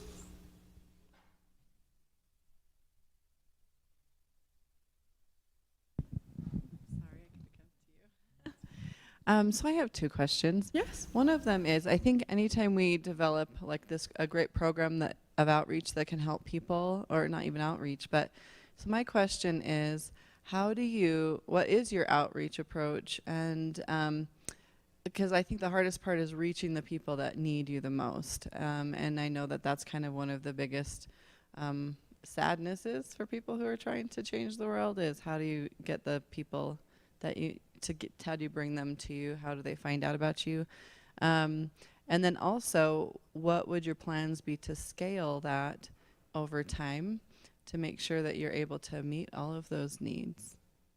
Yes, great question. Outreach efforts is a very important part of any community-based organization, because unlike a systems agency, they are already established. People know that there is a DA's office. People know that there is a law enforcement office. But for a lot of programs, outreach, you have to be mindful and reflective of the communities that you are trying to serve.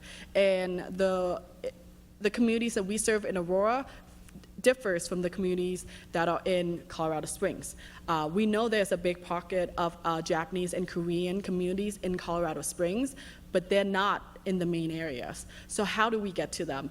A lot of it is actually understanding the cultural side. What are big cultural events that are occurring? Can you be a presenter there? Can you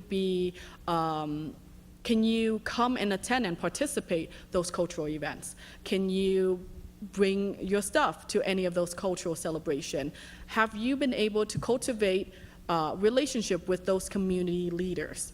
And what does that communication and difficult conversations look like? What do you bring to the communities that they will want you to be part of it? A lot of it, we can always wait to be invited. It is good to get that invitation, but it's also good to show that you're ready for it too. Oftentimes, a lot of communities are closed off, and so if you do your research in understanding the communities that are there and what is important to them, that's how you can actually reach them, as opposed to them coming to you. But with that, I will really emphasize, when you are out there doing the outreach, how are you presenting yourself? Are you presenting yourself as someone who is very centered on English? Do you have individuals that could be potentially reflective of the community? Do you have materials that's translated in other languages that the communities can connect to? There's no point in you building this relationship with the one individual who may speak English, but then they are now the mouthpiece to everyone else. It's gonna be saturated. So to be really meaningful in the way you do outreach is to be part of the community as much as possible, and then get that trust, and it has to be an ongoing thing. It can't be just, oh, I show up once a year to this big festival, and then they don't hear from you, or they don't see from you anymore. Or I'm here every 2 weeks, every month at the same place. When you are building that presence, that's where people can feel, oh, this agency's been here, I've heard about them, like, what's going on? That word of mouth is very important in creating any sort of trust. And so, totally forgot the second part, but I feel like outreach really differs depending on where you're at and how you're able to do it. Because the way I'm presenting this is gonna be different from how it's gonna be done in the Western Slope, where there's gonna be a lot of like winter time and people are not traveling a lot. How are you getting out there? Who can you talk to continue that relationship and whatnot? And then also being mindful that we have reservations. We serve anyone who is a victim of crime, but is anyone really going to the reservations and building that rapport and relationships? Again, really keeping in mind of the marginalized community in Colorado.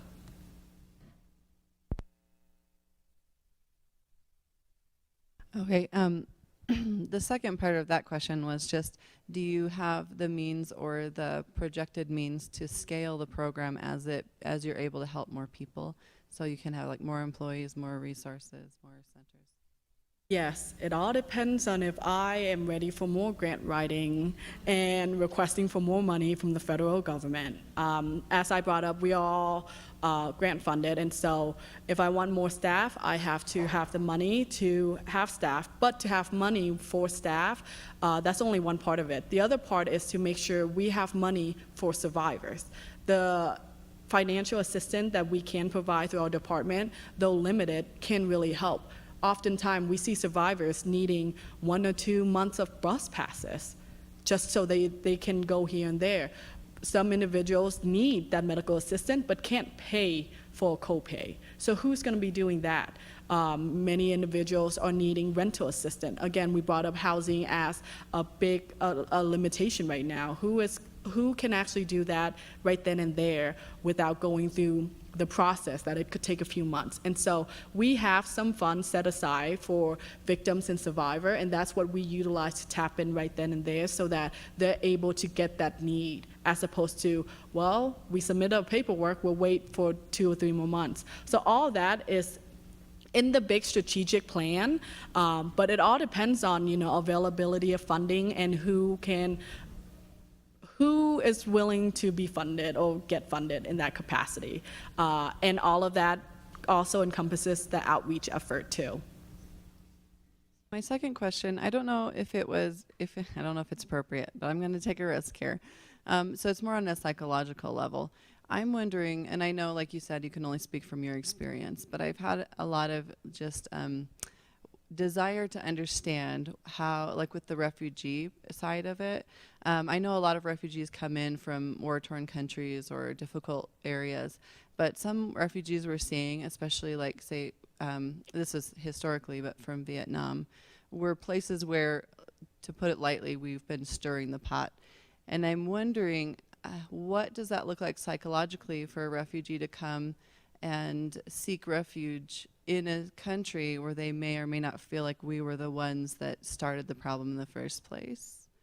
And what that looks like just on psychological. How do you deal that's with a that? great question, and I feel like that's its own webinar.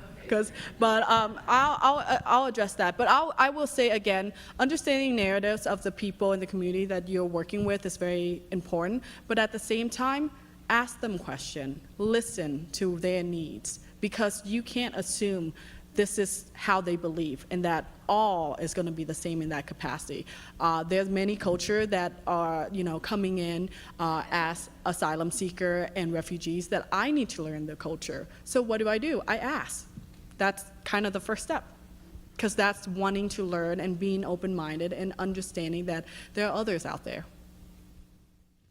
We'll connect. Okay, and I'm going to wrap up this. I know there were some other questions out here, and I think what we can do, if you're agreeable to it, is we can post the questions and answers on our website later so that everybody can get their questions answered, but we are running, we're actually a bit over time. And I have 4 questions from online. I'm only going to ask this one because I know it'll be a short answer, but do you come this far south in southern Colorado? Like, we have had diversion programs run where we have women, we've needed translation services and stuff like that. Do you come this far down? Yes, south? we do. Again, we understand that we have to be in the community, so we're willing to partner up with whomever, and if there's a referral for, needing case management, we do go this far south. We've gone to Cortez, Colorado, so that's in that one corner over there. So understanding that we have to meet clients where they're at. So yes, feel free to send us referral and we will talk with you and figure out the best route, and if we need to partner up with an agency. That is the whole purpose of community organization, is that we are here to support each other. Thank you, Nhu-Minh.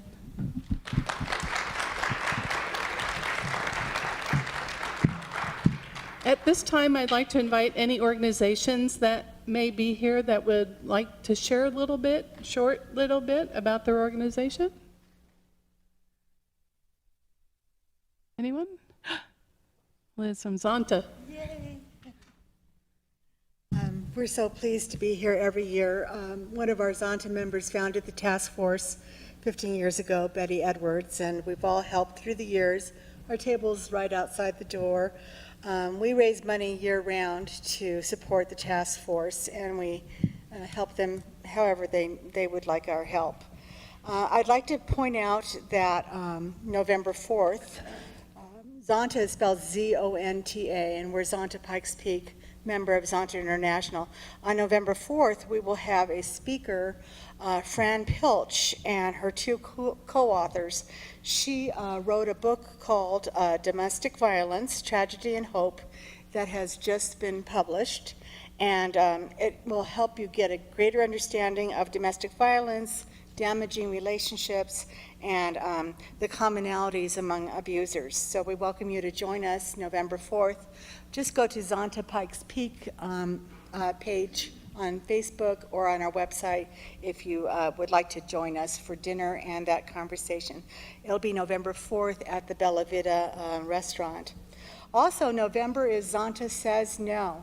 So our goal is to advocate for women and against domestic violence, human trafficking, and other abuses of women, especially in November, where we have this Orange the World campaign. So if you'd like to wear orange in November and tell people that we are advocating against domestic violence and human trafficking, we'd love that. And we also have something new. It's called Zonta Says Now. And we're looking at climate change and how it impacts women and children around the world. We have a seat at the United Nations. We work often with them on international projects every year. Right now, for example, we're building schools in Madagascar. The first Saturday in March, we celebrate women at the International Women's Day celebration, so that look for invitation to that. And we also founded the Women's STEM Careers of Southern Colorado Grassroots Committee. We raise money for scholarships, including the Amelia Earhart Fellowship for Women in Aerospace Technology, Women in Technology Scholarship, Women in Business Affairs Scholarship, and the Young Women in Public Affairs Scholarship. And we also have a local scholar at UCCS through the KPWE Endowment Program. Thank you. Disappointed and confused, I woke up still clutching the bloody knife in my fist. After 13 years of exploitation of being raped for profit, My attempt to escape through suicide had failed.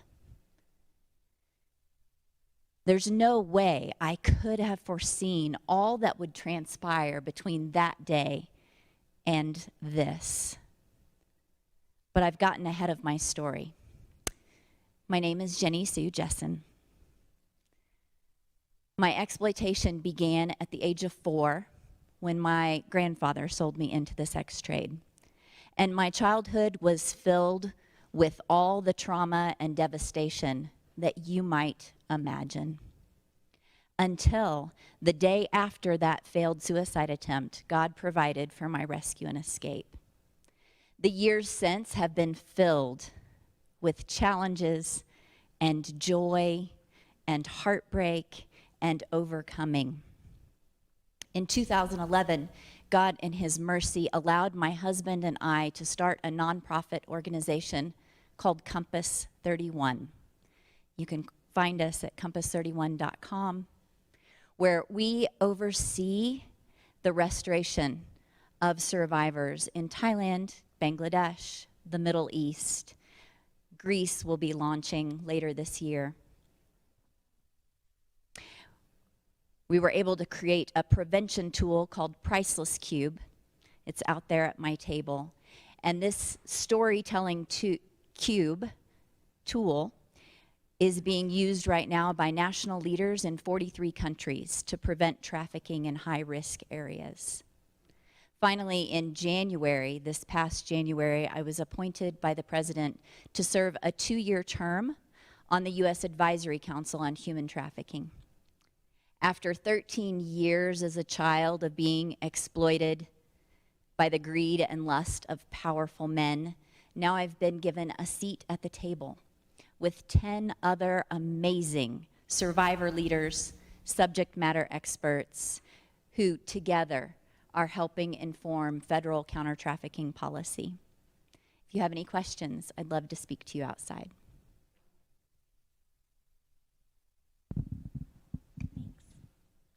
Hi, I am not a survivor. I'm an ally, like many of you.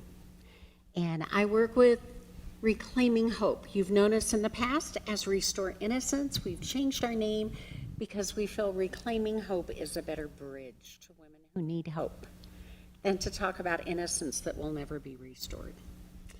Many of you have worked with us in the past, and today we're kind of the ones that you can do some follow-up action with.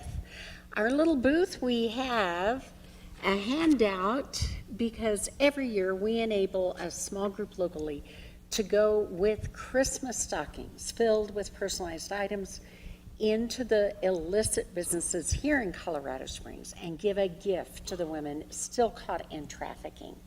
You want the list? Pick it up at our little booth, and we'll be collecting those at the next task force meeting, the items on the list. Then we'll be building the stockings, and there's another sign up out there. If you're interested in volunteering either with us or with the group of women who will be going into those massage parlors to give the gifts, you can sign up at our table to show your interest in doing that. What else do we do as an organization? We have been blessed to have a 1,000-square-foot warehouse where we assemble 39 different backpacks. We have 13 sizes, male, female, and universal, beginning at size 2T all the way through adult XL. We equip our law enforcement partners around the country so that when they go and recover or rescue someone, that victim's clothing can be kept for evidence, but they have a whole brand new set of clothes to put on. They have hygiene items. Everything in the bag has been put there with care and deliberation. Last year, we sent out over 1,000 of those bags across the country. Colorado Springs has an input nationally through those backpacks. You, as task force members and those interested, are the ones who help us collect those items. We have a list of the items that we're lowest on right now.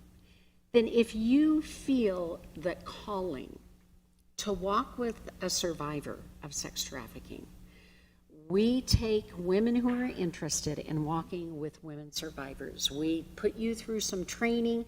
We have a monthly support group, and we match you up one-on-one as mentors to be that friend that laughs and cries and walks through life with a survivor who, face it, if they were trafficked as a child, they may not feel they know how to have a healthy relationship, and that's our goal, is to help them feel loved.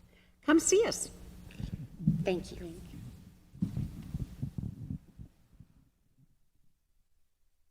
Who's hungry for lunch?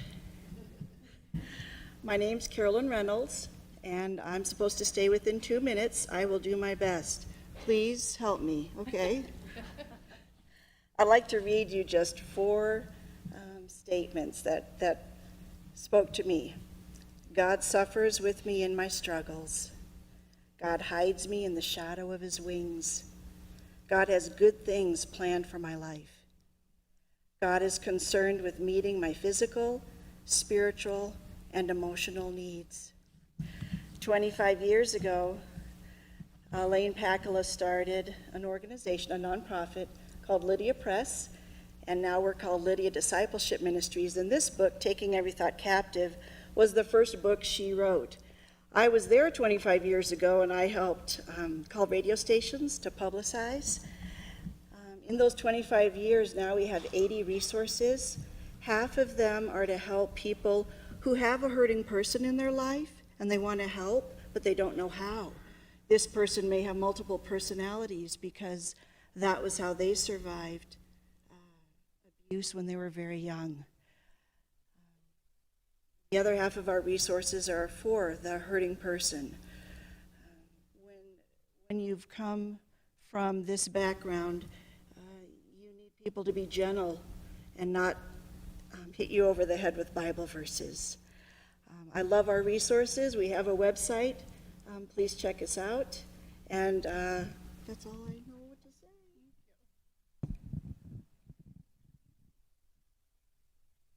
Hi, my name's Trudy, and I'm at the table with Carolyn, my good friend with Lydia Ministries. And I consider myself a resource for those who are working with wounded women and maybe even men. And I have written a series of books called Soul Cry. And in my books, I talk about the pain of abuse, but I also bring in the spiritual direction that helps to bring healing, whereas no man can help, but the Lord is with us. I'd like to read one of the poems that is in one of my books. Is that okay?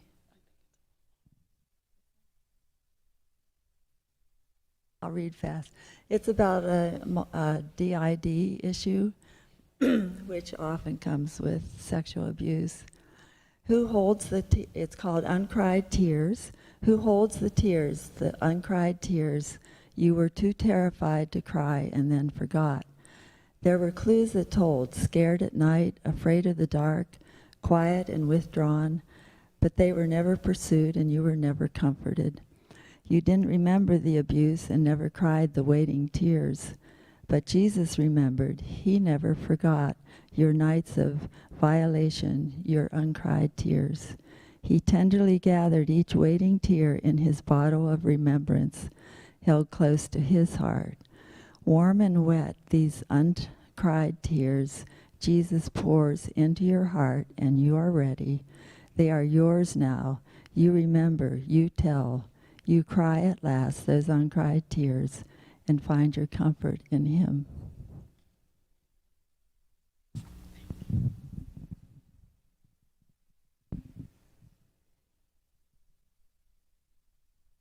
Hi, my name's Joy, and this is my friend Mandy. And I just want to tell you that I'm here selling earrings out there, and I would like to tell you the story of my earrings and how I am taking labels and I'm creating beauty out of them. My name is Joy Lona. I'm an artist, hiker, adventurer, exploitation survivor and advocate.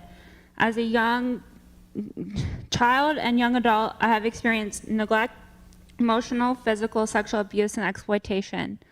When the system got involved in my situation, I would get paperwork with labels on it that I was a victim of so-and-so, a victim of abuse, a victim.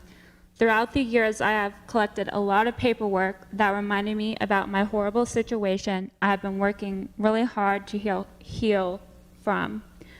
I am also diagnosed with a developmental disability that has added to my vulnerability. With that has come 12-plus page packet of evaluation results that have labeled me below average a lot. While it is helpful information, it also reminds me of the pain and challenges of my disabilities. One day, I decided to take all of these painful papers, rip them up, put them in the blender, and destroy them. I made paper clay out of the pulp and transformed them into these earrings.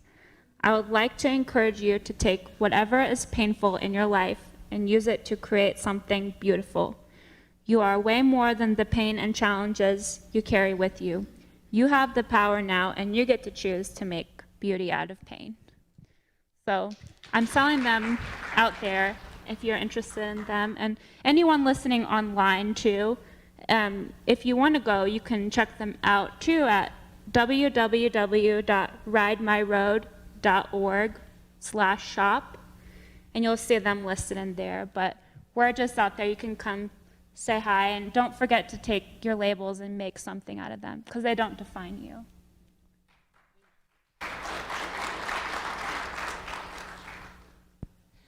Hello, my name is Scott Sterling with the Exodus Road. We are an organization based here in Colorado Springs that we strategically and holistically fight human trafficking globally in 6 countries of operation. We fight because kids should never be sold.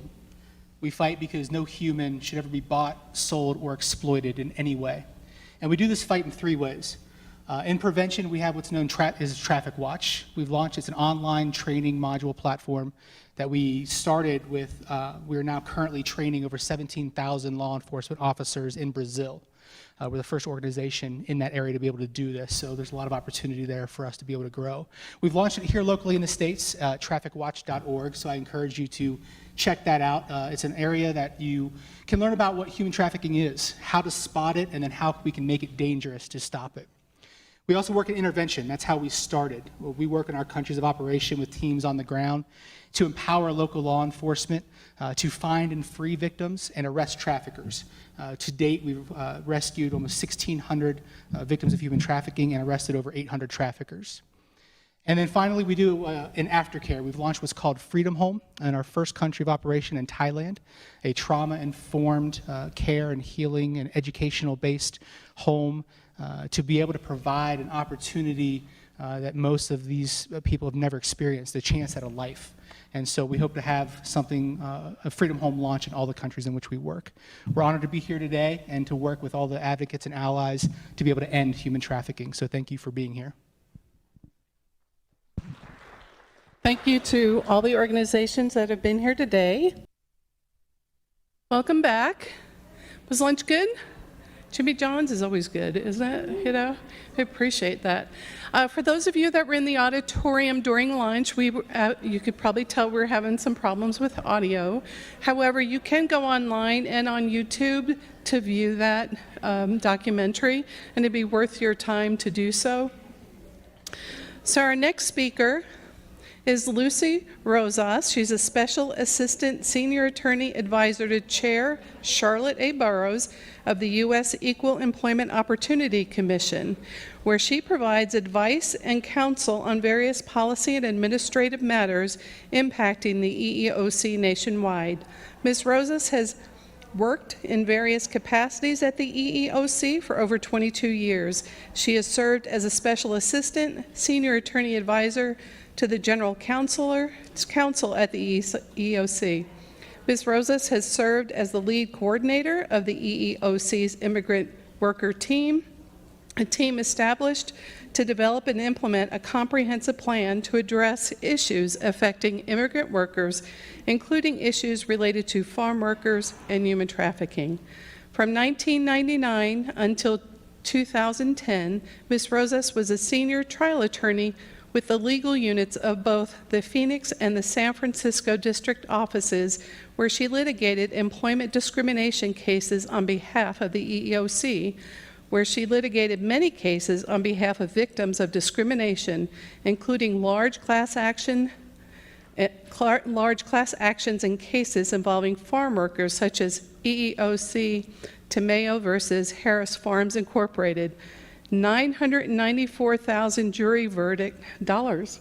That's a lot. Jury verdict in landmark case involving egregious sexual assault and retaliation of a farm worker woman by her supervisor. EEOC versus Prima Fruta et al., $235,000 settlement in national origin harassment case involving farm workers. EEOC versus GoDaddy Software Incorporated, $390,000 jury verdict for a Moroccan and Muslim worker subjected to retaliatory termination. EEOC versus the University of Phoenix and Apollo Group Incorporated, $1.875 million settlement for class of non-Mormon counselors subjected to religious discrimination and retaliation. In 2015, Ms. Rosas was awarded the MAFO Government Employee Leadership Award for her national work on behalf of farm workers and immigrant workers. In 2011, Ms. Rosas received the Immigrant Liberty Award by the Colorado chapter of the American Immigration Lawyers Association for her advocacy work on behalf of the immigrant communication. She has also been a recipient of the EEOC's Chairman Award for her work in EEOC's versus Harris Farms case. Ms. Rosas grew up in Southern California and is a former farm worker. Please welcome Ms. Rosas.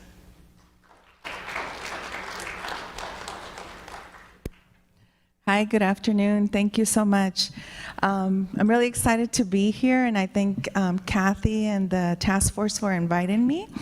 I am sort of new to Colorado, although now I've been here 11 years. It doesn't feel that long, but I'm really happy to be here because I find that growing up in California, you know, I've always thought, oh, California has the farm workers, we have all the ranches and the farm and the citrus, but no, Colorado has a robust agriculture industry, and over the last 11 years or so, I've become more familiar with the community and the work that is involved here. Today, I'm going to talk to you about labor trafficking. I think one of the things that I've found over time and throughout my career is that anytime we talk about trafficking, we think about sex trafficking. And, you know, as you all know, labor trafficking is one of the larger trafficking, I guess, there's a lot of labor trafficking happening that's perhaps not visible, but it's going on a day-to-day basis. And so hopefully today I could shed some light, especially with regard to the agriculture industry. All right, let's get started. So what is it? I mean, I'm assuming most of you know, obviously, the law.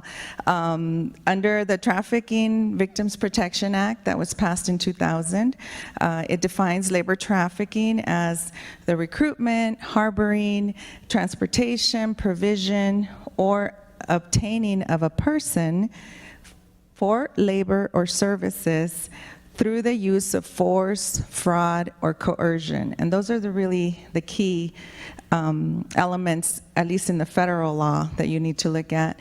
And then for the purpose of subjecting them to involuntary servitude, peonage, debt bondage, or slavery. As you all know, Colorado has its own trafficking law, which makes it a felony to engage in labor trafficking. The law, as I was reviewing it, is I believe is, in my opinion, is less stringent than the federal law. It's broader, and it doesn't have the force, fraud, or coercion requirement, which in federal law, I think sometimes it's a little bit hard to prove.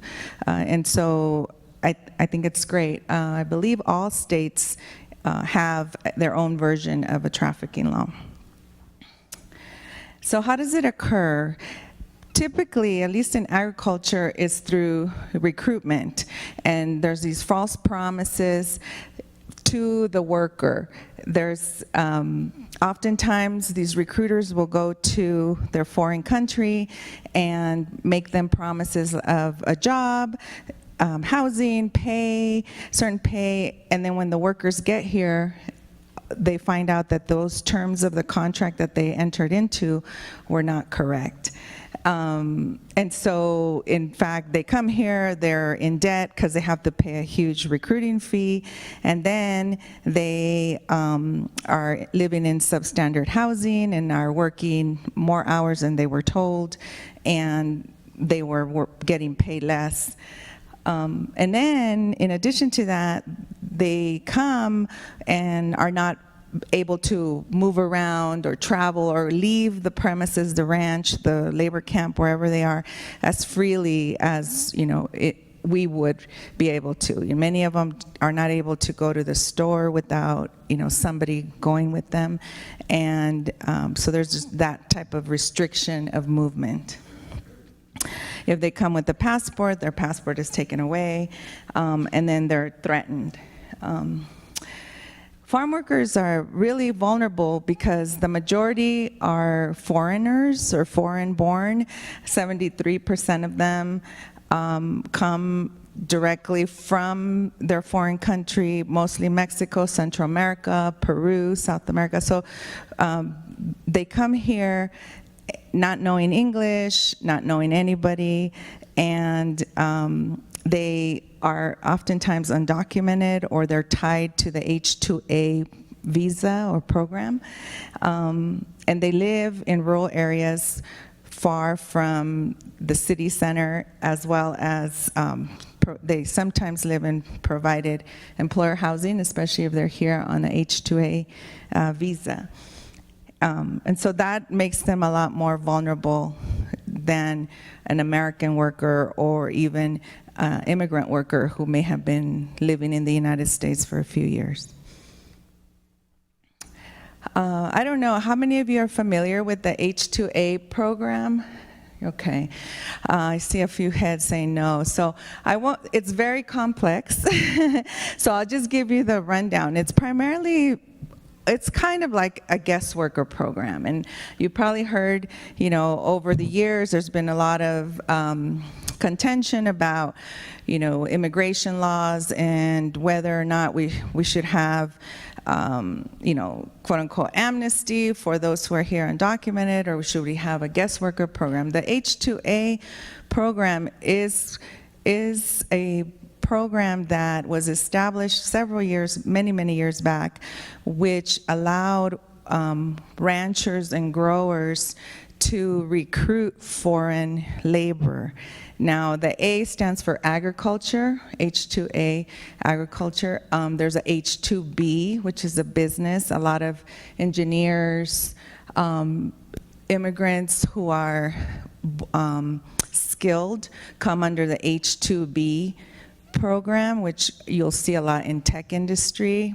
And so there's a lot of different visas, but the H-2A and the H-2B focus on the employer applies with the Department of Labor, and they'll say, I'm looking for somebody to work in this particular industry. Like here in Colorado, the example I'm going to use is the sheep herders.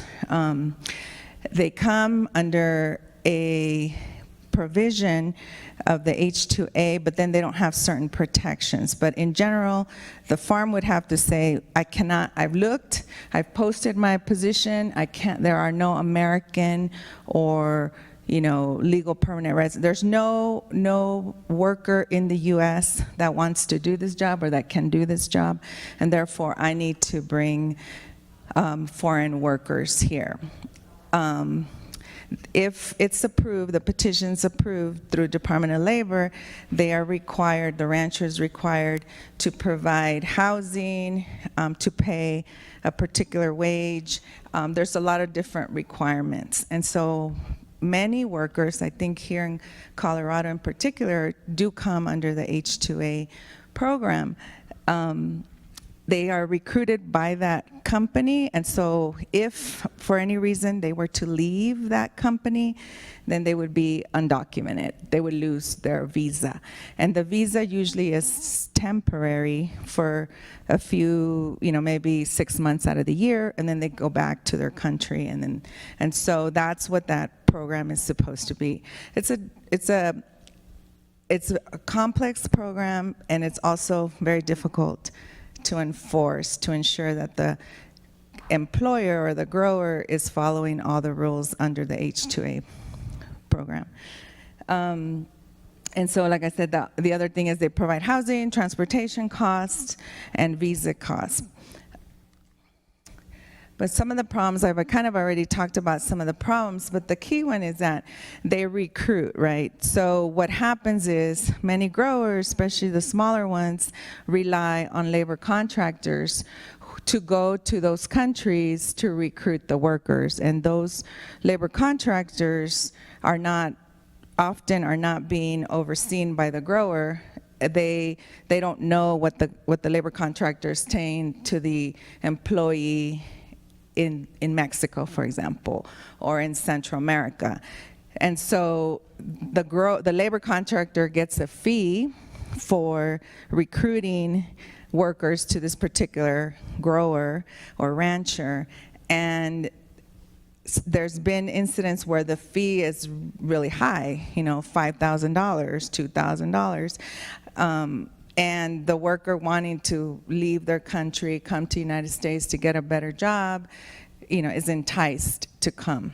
And they come to the United States, they are housed at the employer housing, and then that's where the problems sometimes begin. I'm not saying all, ranchers or growers who have used the H-2A abuse the workers, but what we have seen is when there's labor contract middlemen involved, there are usually problems because, again, they make certain promises to the worker, and then when they get here, the promises are different, and then the recruitment fees are very high.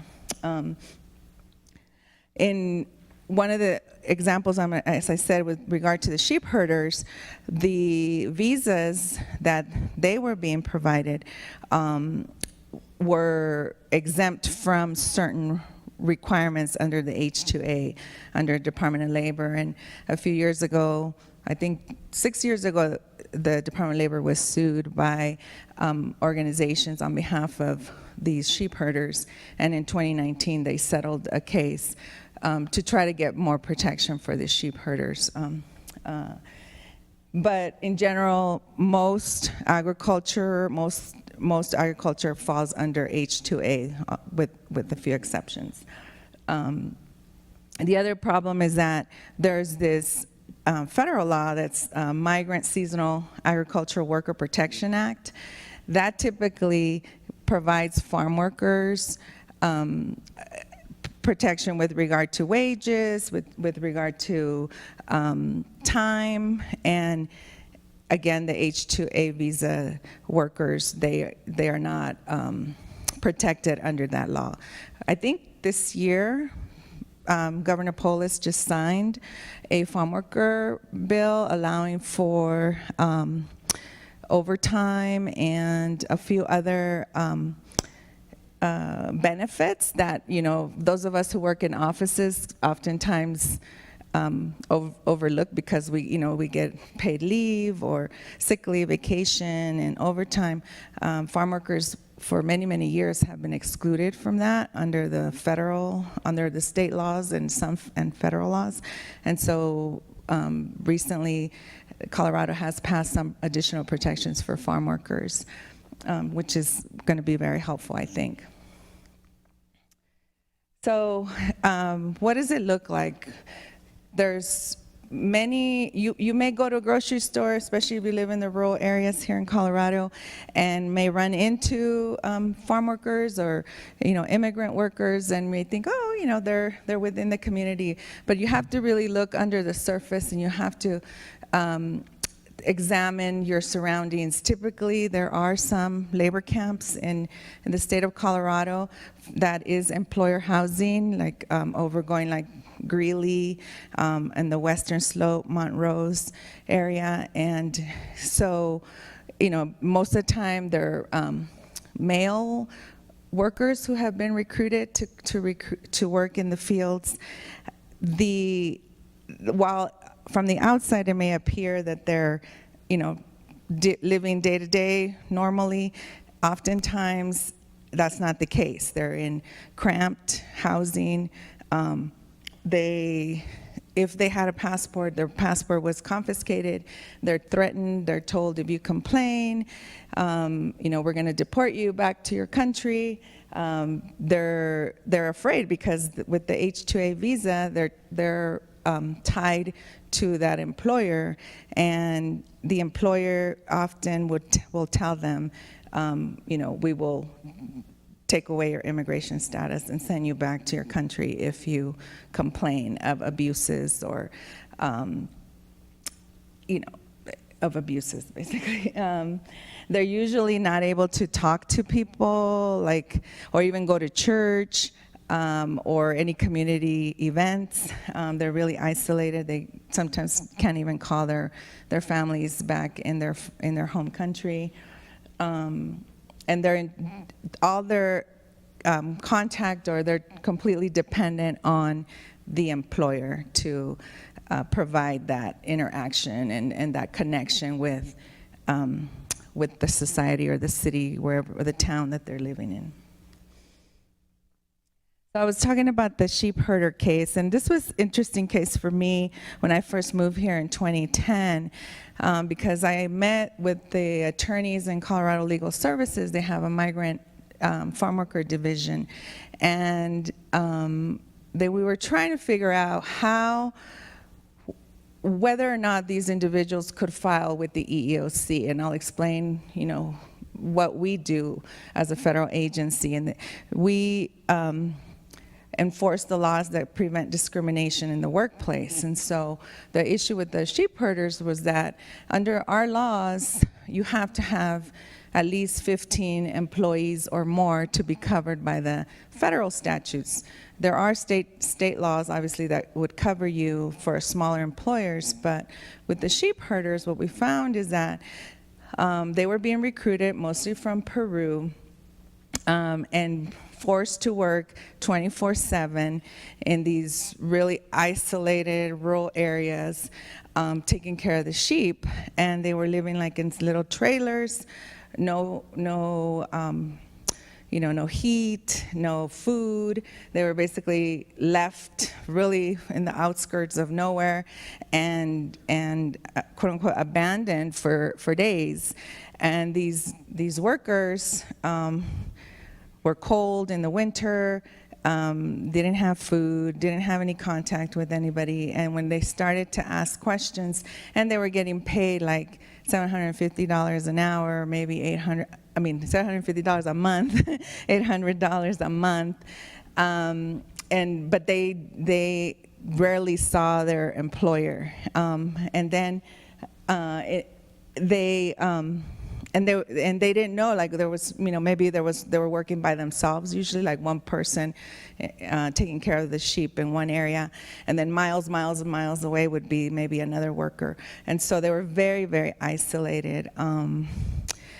One of the groups was found by missionaries who were out there praying with them, or met them, I don't know, maybe by the grace of God, and they started talking to one of them, and then they started to find out, like, okay, something's wrong here. These workers have no food, are really cold, they got sick, the employer wouldn't take them to the doctor, and so eventually they got a hold of Colorado Legal Services to see if they could help them, and eventually they escaped. And we found out that the fact that under the H-2A program, they couldn't, it was okay for the employer to require them to work 24/7, and they paid them, you know, if you really added how much an hour they were paying them, it turned out to be, you know, $1, $2, $3 at the most, you know, an hour, which would violate our wages, you know, wage and hour violations. But again, because they came on the H-2A program, it wasn't, it was okay for them to be, for not to be paid overtime or a minimum wage. They were beaten, abused. They weren't allowed to leave the ranch or to talk to anybody. I think one of the stories I remember hearing was that when these missionaries came to talk to them, the employer or a representative of the employer showed up and basically told the missionaries to leave, and the worker got in trouble for having had those people talk to him, and it's like, you're not here for Bible study, you're here to work, you know, to work with and take care of the sheep. And so just kind of to wrap up what happened, eventually they couldn't necessarily, I think they may have filed or attempted to file a discrimination complaint with either the EEOC or the state agency, but then they got help through a community organization and really attempted to, or ended up suing Department of Labor for some of these violations, and they were able to settle the case against the Department of Labor. Unfortunately, they didn't win on the issue of the wages. You know, basically the court said, yeah, you could still pay them the bulk month, you know, a month, $700, $800 a month. It's not a violation of our wage and hours and I don't know the specifics as to why the court ruled that way, but they did win in terms of bringing about some changes in the program itself. And it's because what would happen under H-2A, it's supposed to be temporary visa, but they would say, well, we need them for 364 days. So pretty much it's like 1 day less than a year.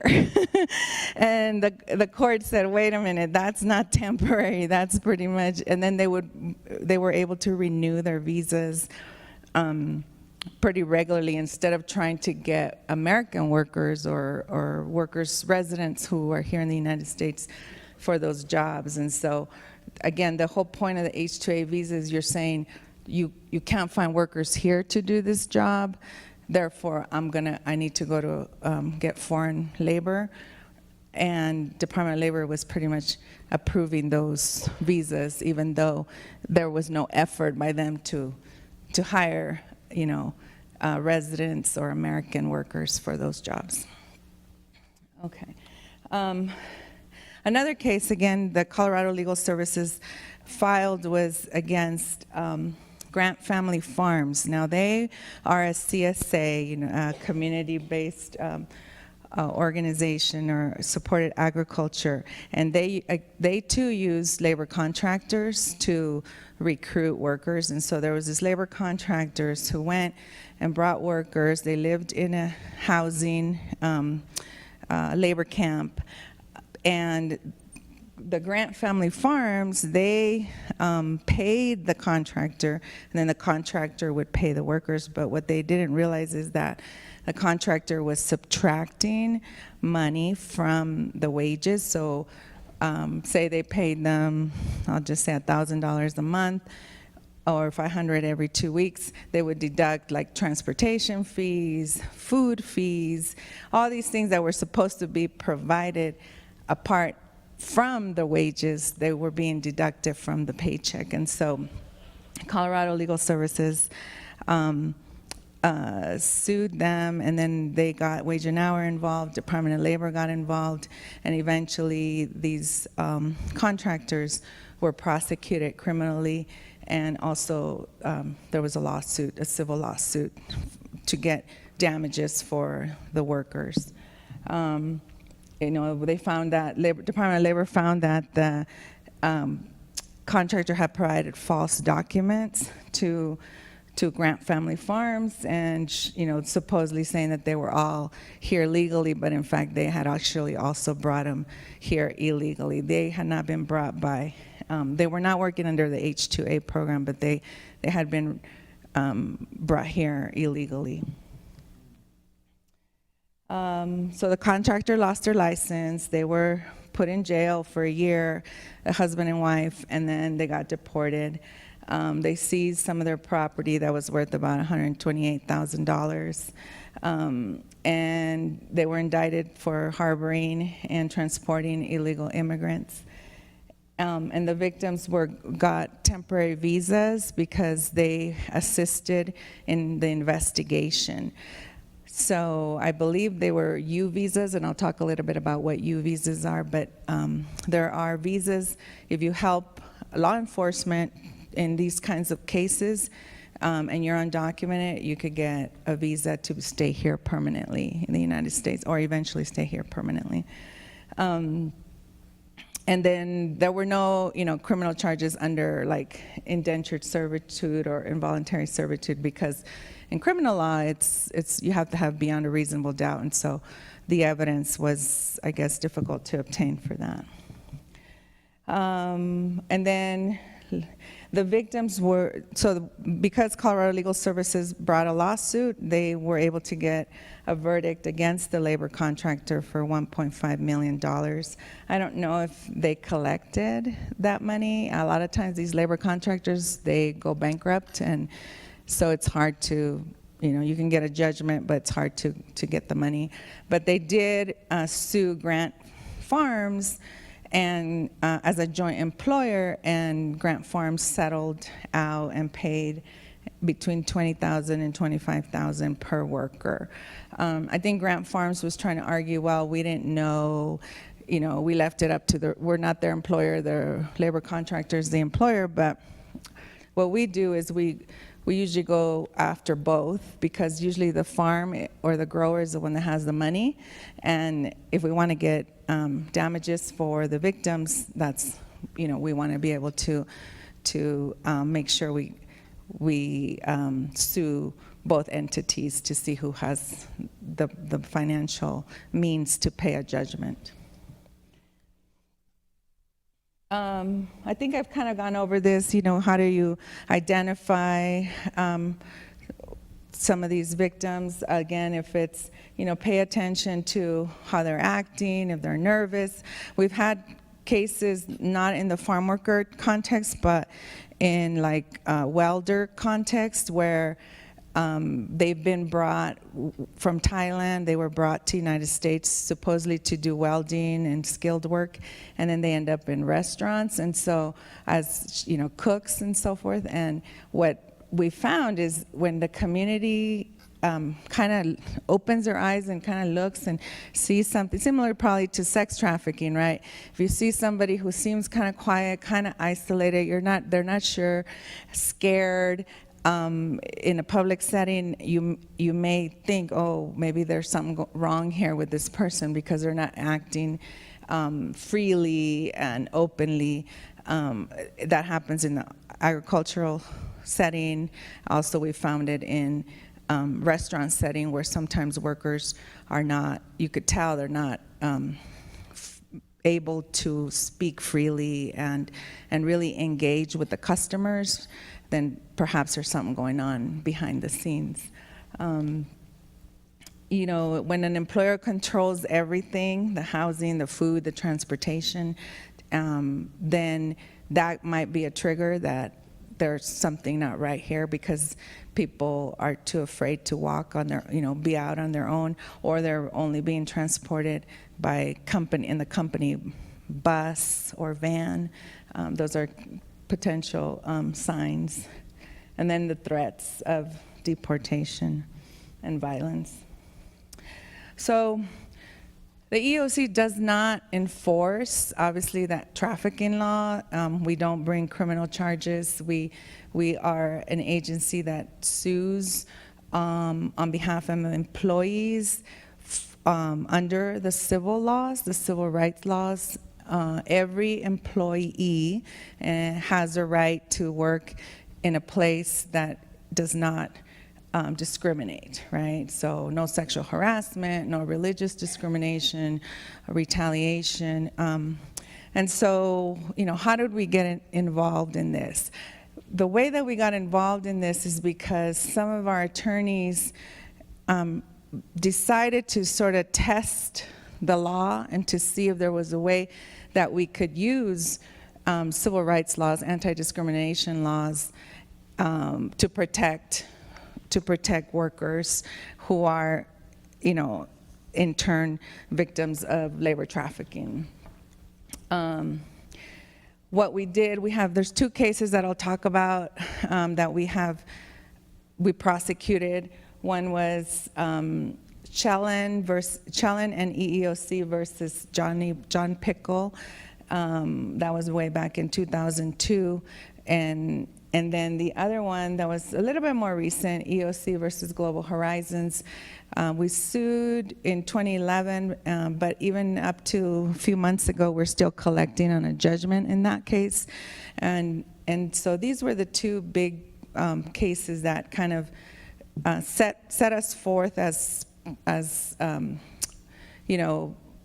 being able to prosecute these kinds of cases without using the trafficking law, but the anti-discrimination laws. We've had other cases that have had some, instances or semblance of labor trafficking, but it was mostly like sexual harassment or retaliation, and we were able to just bring those straight as Title VII cases. So who are we? Again, we're a federal agency that enforces the anti-discrimination laws. We do a lot of policy work. We do issue guidance. We provide employers and employees information about their rights in the workplace. We investigate complaints of discrimination, and we also bring lawsuits if necessary. We settle a lot of cases prior to suing or filing a lawsuit. So we do a lot of different things in terms of education and outreach as well. The laws that we enforce are, like I said, the Civil Rights Act of 1964, which is Title VII, which prevents discrimination on the basis of race, national origin, sex, pregnancy, color, religion. Recently, under the Supreme Court law, we now do gender identity under Bostock case, sexual orientation cases. And we also enforce the Equal Pay Act, which is basically prohibits discrimination. If a man and a woman are doing the same job, you cannot pay them different wages. Let's see. We enforce the Americans with Disabilities Act and the amendments. There's a new law, the Genetic Information Non-Discrimination Act, GINA, if you've been discriminated against based on some genetic condition or genetic information, that's against the law. And the Age Discrimination and Employment Act, which is if you're over 40 and you believe you've been discriminated because of your age, you could file with our office. The statute of limitations, in general, it's 180 days, except if your state has a state equivalent. So Colorado does, I believe it's Colorado Civil Rights. I can't remember the exact name, but they are our partner. So if in Colorado you actually have 300 days to file a complaint of discrimination. If you file with us, it's simultaneously filed with the state. And just remember, it's 300 days from the incident. If the incident occurs today, you have 300 days. If you're still, tomorrow you're still being harassed, the clock starts ticking. Every single time you have a new incident, you tack on 300 days. So just keep that in mind, it's just under a year. So the pickle case was out of our Oklahoma. This was a case where there were 52, or at least for us, we identified 52 Indian workers who had come to the United States, had been recruited to work as welders, electricians, engineers, and they were getting paid less than minimum wage. They had been kept in sort of like barracks. They weren't allowed to leave. They were subjected to harsher conditions than the American workers, and that's how we were able to show that it was race discrimination, because the Indian workers were treated differently than the non-Indian workers. And we brought these claims under Title VII and the Fair Labor Standards Act. The court awarded the victims $1.3 million. The company, John Pickle, went out of business, so again, we had to try to, collect on the judgment. But the good thing for these workers is that they were able to get visas and stay in the United States if they wanted to. So the court, in their decision, described the conditions as labor trafficking, but applied Title VII as the theory that we, the EEOC, could sue under. The evidence showed that the company had, again, brought these workers in through a B1 visa, which is a visitor's visa. You're not supposed to work with the visitor's visa, but they did. And the company basically profited by paying them less. They kept the profits, and then they also displaced American workers by recruiting Indian workers. In the Global Horizons case, this was a case out of Hawaii where these growers, this labor contractor, Global Horizons, went to Thailand and recruited all these agriculture workers. And these workers were coming to the United States to work in the coffee plants. We had 2 lawsuits. One was in the state of Washington, and then the one in Hawaii was, so the Global Horizons recruited workers both for growers in Washington state and in Hawaii. And the Hawaii case was a little bit more successful than the one in Washington, because we weren't able to show the joint employer as well as we did in the Hawaii case. So I'll focus more on our Hawaii case. And what happened there, you had over between 300 and 600 Thai workers were brought to work in the coffee fields. They were treated differently again than the American workers. There was harassment. They were punished. They were living in cramped housing. We argued that because they were Asian, because they were from Thailand, they were subjected to the harassment and the disparate treatment. That's the legal theory. They were, if they complained, they were retaliated against. They were told, we're going to send you back to Thailand. A lot of them were already in debt. They had to pay thousands of dollars just to come to work, and then they still owed the labor contractor money, and they weren't able to make enough money to support themselves and their family back home. Some of the farms that were contracting with Global Horizons were the big ones, like Del Monte, right? So they were picking pineapples, and they were doing also the coffee. Del Monte settled with us because we sued Global Horizons and the growers. So Del Monte paid $1.2 million. There's a few coffee farms, Kauai Coffee, Mac Farms. Together, they paid $2.4 million. And then we got the judgment against Global Horizons was $8.7 million, and Maui Pineapple, but they didn't pay, or we're trying to collect. I think recently we collected against Maui Pineapple, probably about $2 million. And so the arguments that we make that are different than just trafficking arguments is they're being treated differently, which is what we call disparate treatment, where you treat one group of people differently or one group of workers differently than another, and you do it either because of their race, their gender, their religion, their color, etc., national origin, or harassment, right? Hostile work environment. Everybody hears that. It's, you know, where they're subjected to slurs and derogatory comments, etc.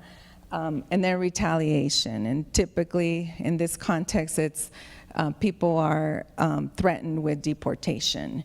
Many workers, especially undocumented workers, that's a big threat, and keeps them quiet because they're come to the United States for a better life. And, you know, the fact that they could be sent, quote unquote, sent back to their home country, that would be embarrassment and shameful, etc. Under our laws, the remedies they can get are back pay, compensatory damages, which is for the emotional distress, punitive damages. Oftentimes, if these cases go to a jury, the jury gets really angry, and they will award, you know, millions of dollars on for punitive damages. And then we get injunctive relief, which is trying to correct the problem so this doesn't happen again.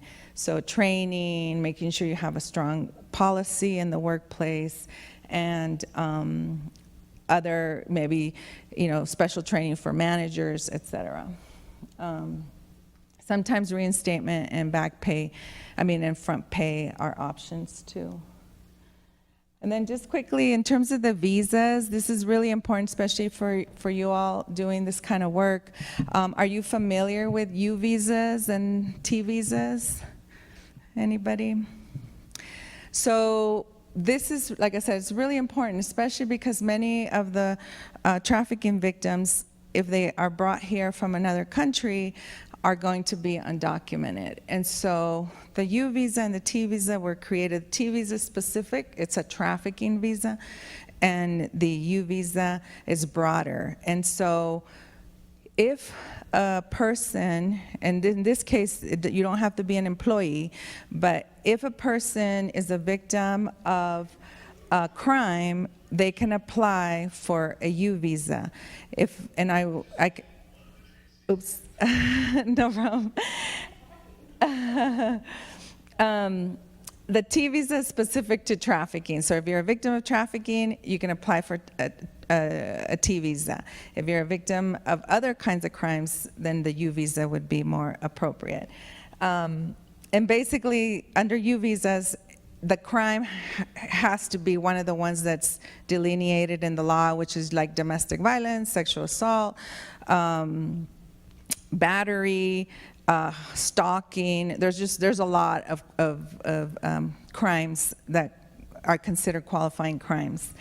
The difference is that in U visa, you need to be cooperating with the federal agency, with an agency, a law enforcement agency, and then the law enforcement agency provides the victim a certification, just a form that says, yes, this person has been helping us prosecute this case or investigate this case. The EEOC is a certifying agency. A lot of the police departments are, even courts are considered certifying agencies. And so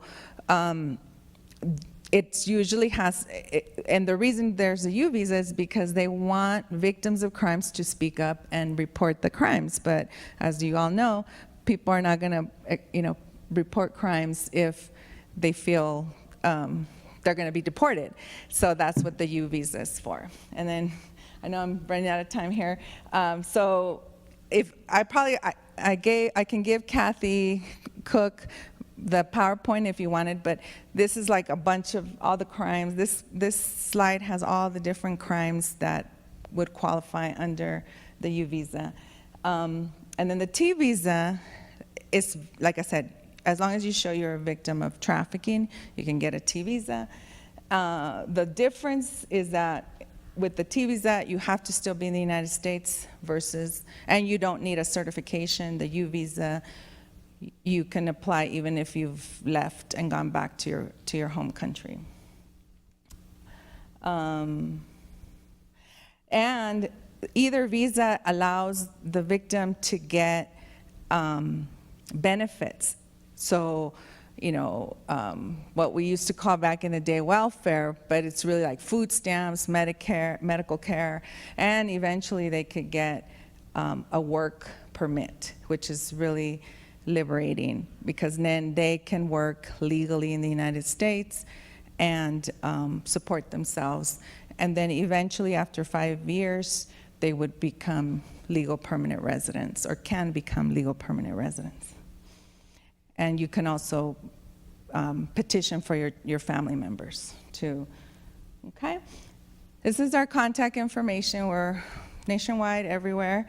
My email address is just my name, lucila.rosas@eeoc.gov. And that's all I have. I don't know if there's any questions. I'll be around for a little bit. Thank you so much. Yes, I was going to ask. Do you have any online question? And then if you have any questions, if you would be here and they could meet with you out in the lobby, that'd be awesome. Okay, they've asked, does Colorado's central location make it easier for labor traffickers to create out-of-state networks to pass trafficking victims around, or is this uncommon? That's a good question. I don't know about in agriculture. I mean, in agriculture, typically, if you're here on a H-2A visa, then you're stuck with the grower, right? Or the farm, and then you go back to your country after your temporary work.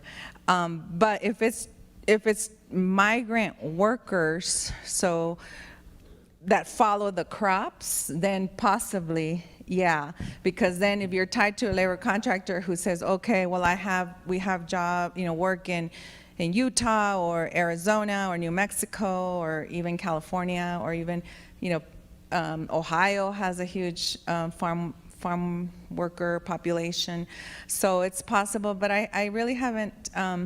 I can't say for sure, but I would think it would be if you're tied to the labor contractor.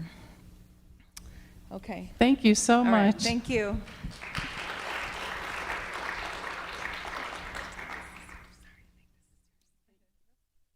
So the topic for our last speaker may surprise you. In another area of trafficking hidden in plain sight, there are immigrants in neighborhoods throughout El Paso County who cultivate marijuana to pay off debts. We'll learn about this issue from Detective Adam Hughes. Detective Adam Hughes has been assigned to the Colorado Police Department Metro Vice Narcotics and Intelligence Division since 2013. Units assigned to Metro VNI conduct in-depth investigations of major drug trafficking organizations, gangs involved in the trafficking of narcotics, and money laundering operations. For the past 6 years, Detective Hughes has been responsible for handling investigations involving marijuana trafficking. Different organizations that have come to Colorado Springs to exploit the production, manufacturing, and black market distribution of marijuana throughout El Paso County. I think that went in line with the laws changing. Is that correct? Okay. So please welcome Detective Hughes.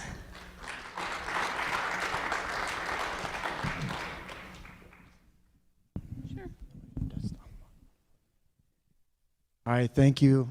I am truly grateful for this opportunity to come and speak with everyone today to kind of share a little bit about my world, and the world that my team and I have been living in for the last 6 years. I don't like to stand at podiums. I'm more of a walk around kind of guy. When I do these presentations. Please excuse my sense of humor.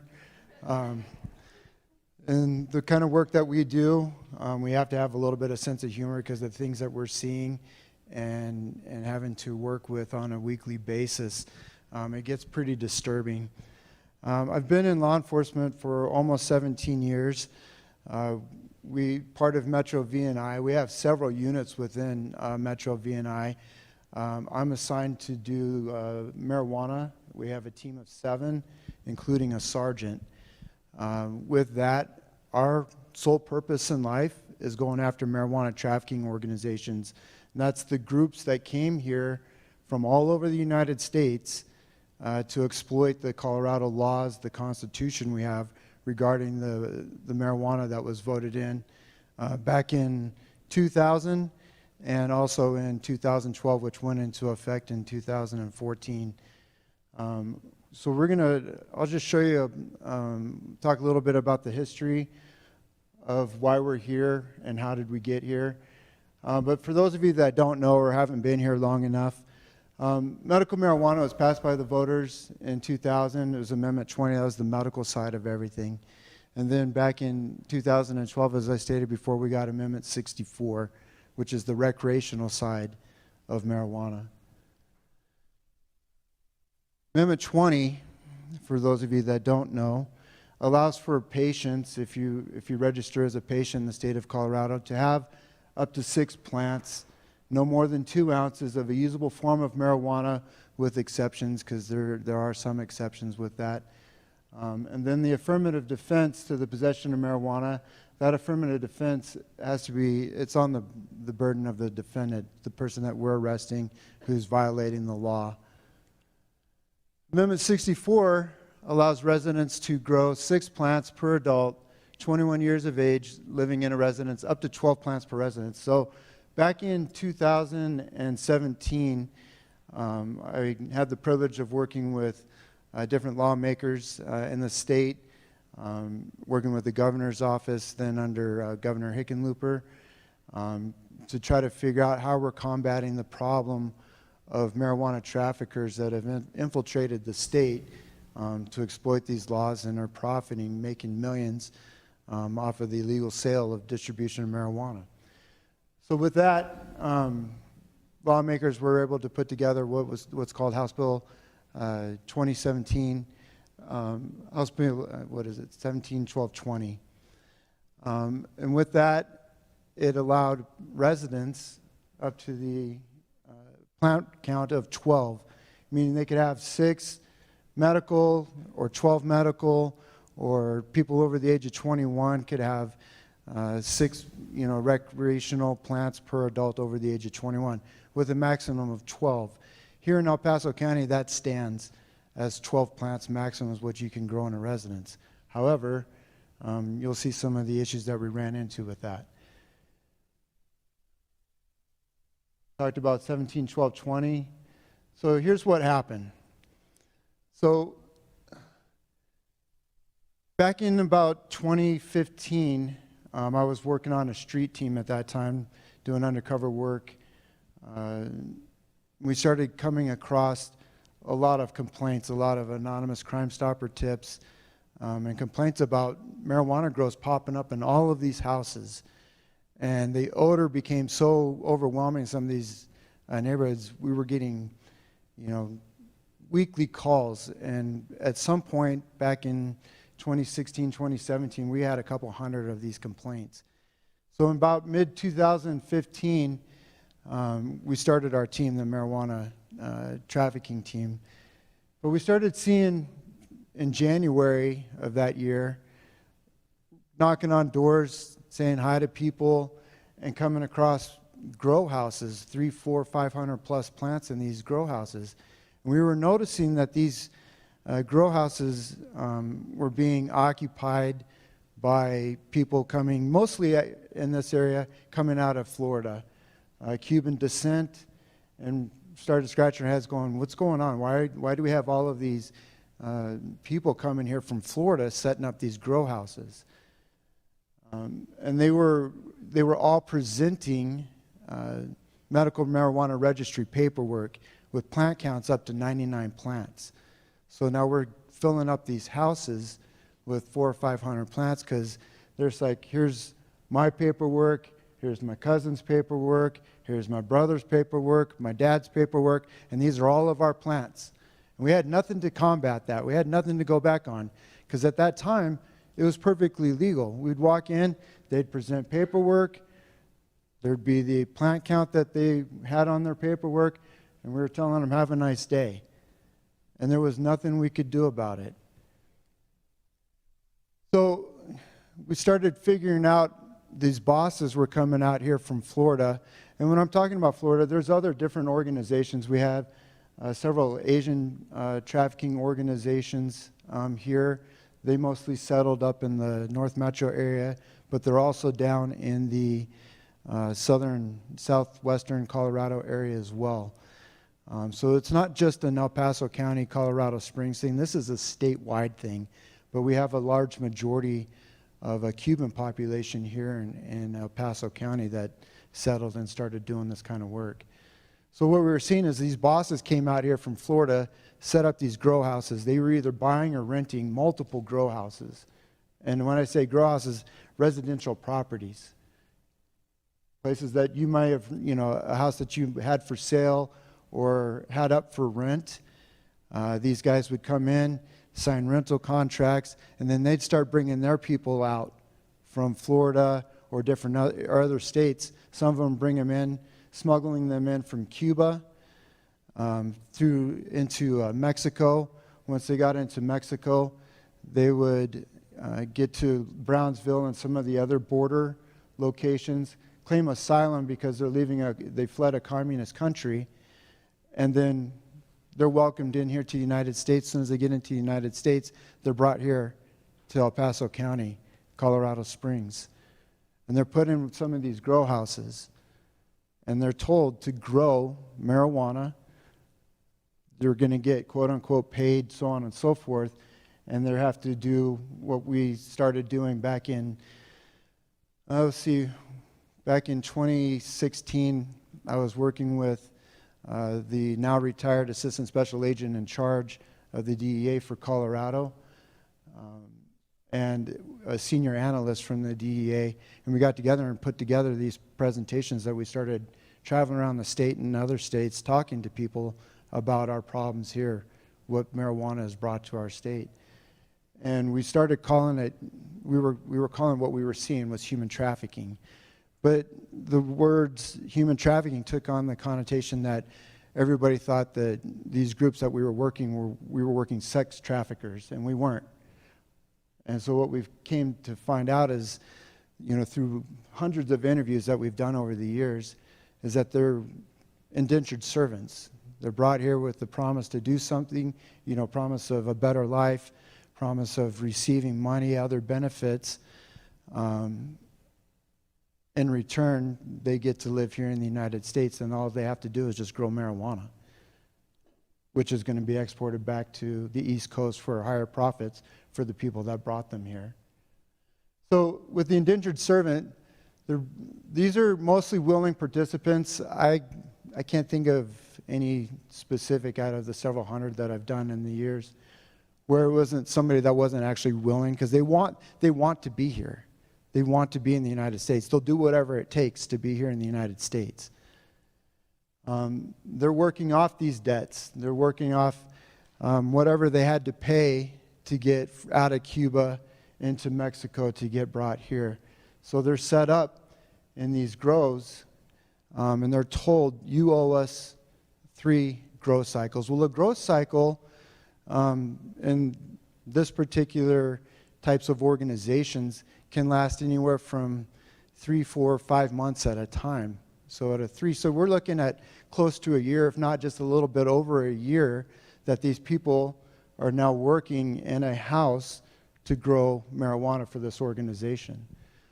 They're given enough money to pay for the utilities and rent, and that's about it. We go into these locations, into these residences all the time, and they might have just gotten there. So they're set up with like a bag of rice, maybe a slab of a pig that was slaughtered by somebody within the organization, given some money to pay for the rent and the food, to take care of also the utilities as well. But these people don't have any kind of identification here for Colorado, or let alone the United States. They have a Cuban passport or a passport from whatever country that they came from, that they were brought here to do, and that's their only things that they have with them, whatever they brought across the border, and what they have in their house or what they're given. So this is just kind of a scenario, because this is what we were seeing over the years, is 6 organized marijuana traffickers from out of state. So I always pick on Florida because that's where the majority of them that we are working against. This is where they're coming from. They come to Colorado with these individuals. They go to a doctor to get that medical recommendation that I was talking about before. They pay $400 or $500 at that time cash. I know the prices have changed a little bit now, depending on the amount that you're asking for that recommendation. So back in 15, 16, 17, 18, this is what we were seeing. They'd pay that money. They'd be given enough money to go get a quote-unquote medical recommendation. Okay, there was nothing wrong with these people at all, but this is what they were doing, and they'd get up to about a 99 plant count recommendation. Then they can grow as many plants as they possibly could in these grow house that they were set up in, and they'd still be violating the 12 plant count law, but they didn't care because it's all about profit. It's all about how much money are you going to make off of that weed that we're going to move back to the East Coast. So that's what they were doing. And they continue doing that right now. We're still dealing with these houses on a weekly basis. So if that marijuana trafficking group possessed the average growing skills and knowledge, they can produce at least 1 pound of finished marijuana product per plant, per growing cycle at 99 plants each, which is not uncommon because, like I said, I've seen hundreds of thousands of plants over the years, and these guys are good at what they do. So people that there's different types of grows out there, there's different types of, different strains of plants, but these groups know how to grow the right strains to get the right amount, the most product that they possibly can get. So they average about a pound a plant. And I know because I've trimmed and harvested and weighed them and done all of that stuff just to see what they're getting. So this results in the group producing about 594 pounds of marijuana about every 90 days, 2,300 pounds per year. Okay? If they sold their marijuana at $1,500 per pound, and the market changes, it varies here. Depends what's in need going back to the East Coast. But the market here can vary anywhere from $1,100, $1,200, $1,300 a pound up to $1,700 or $1,800 a pound here. Okay, so it gets pretty expensive. But I just used the average of $1,500 per pound. They'd make $3.5 million a year. And that's the bosses making that money off of the people that they brought here to grow the marijuana for them. If they transport it back to the East Coast, which I know the prices back there, we're getting $2,500 a pound, give or take, depends where it goes. It gets back to like New York and those places, it gets to $5,000 to $7,000 a pound. So you can see how much more money they're going to make. But that's about $5.9 million a year. Black market distribution, this is what they're showing. It's all about that. It's about pounds of product. Vacuum sealed, stolen guns. They ship it. It's not uncommon for us to go into a house, see multiple shipping labels, boxes, and they ship it through United States Postal Service. They ship it through UPS, through FedEx.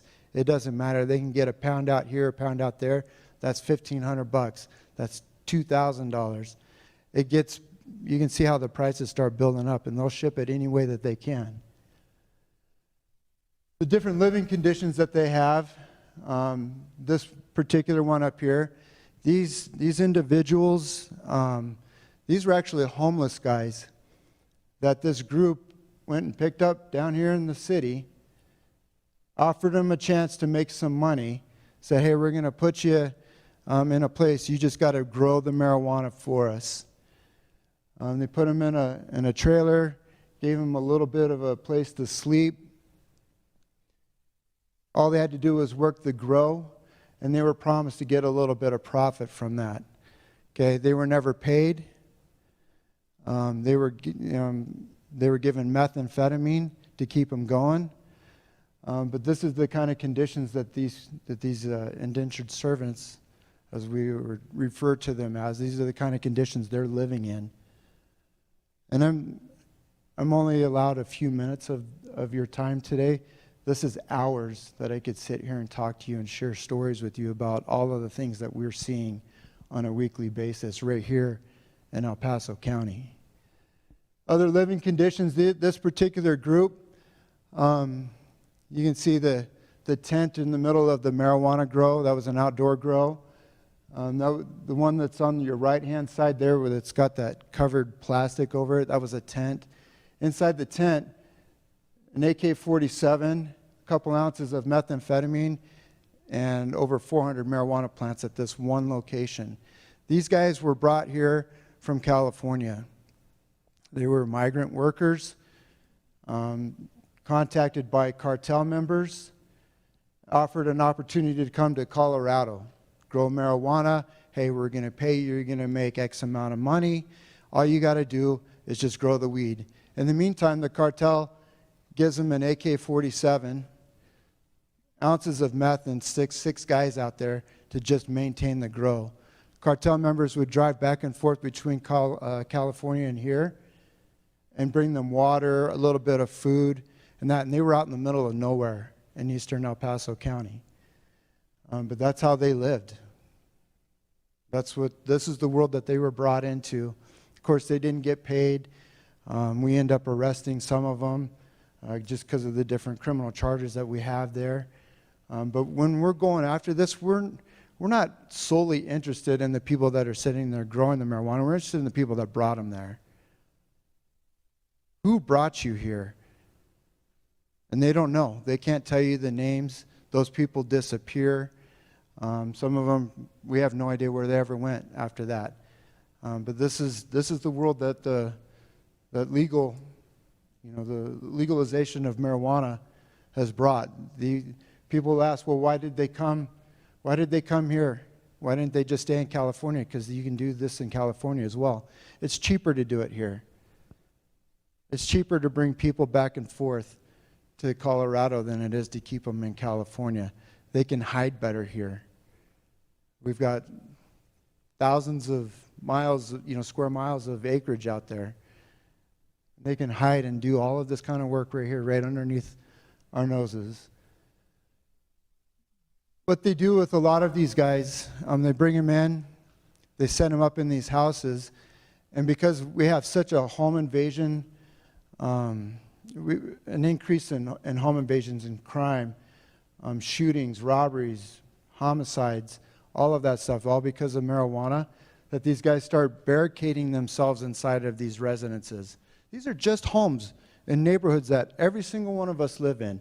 There isn't a neighborhood in the city of Colorado Springs that I have not been in yet. Whether it's a multi-million-dollar neighborhood, or it's, just any neighborhood, I guess anywhere in the city.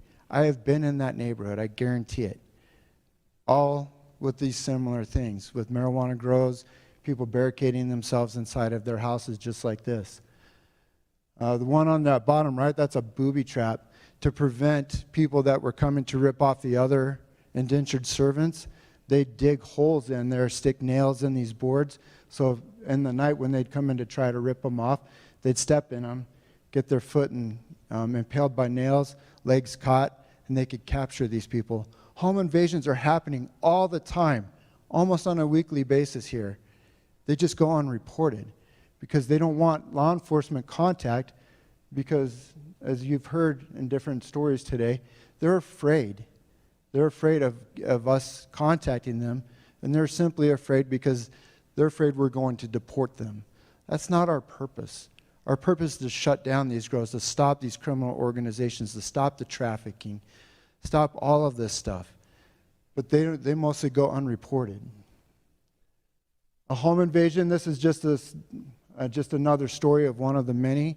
You'll see up here on your left-hand screen, those are zip ties. So what these guys do is some of these bosses who don't live here, but they live in another state, usually Florida again, they know when their harvest is ready. So what they'll do is they'll send out a crew, a rip crew. We call them rip crews. They'll send out a rip crew. They'll land here. They'll fly in from, land in DIA, Colorado Springs. They'll get to a house. They'll be handed guns, all of that stuff. And then they go to their house, so the boss that owns that particular grow, hey, go rip these people off. So they go in, tie them up, gag them, do all kinds of stuff. They'll take all of the product, all of the plants, everything out of that house, but they'll leave the mother plant. The mother plant is the plant that keeps that cycle going. Okay, they continue that cycle with that one plant.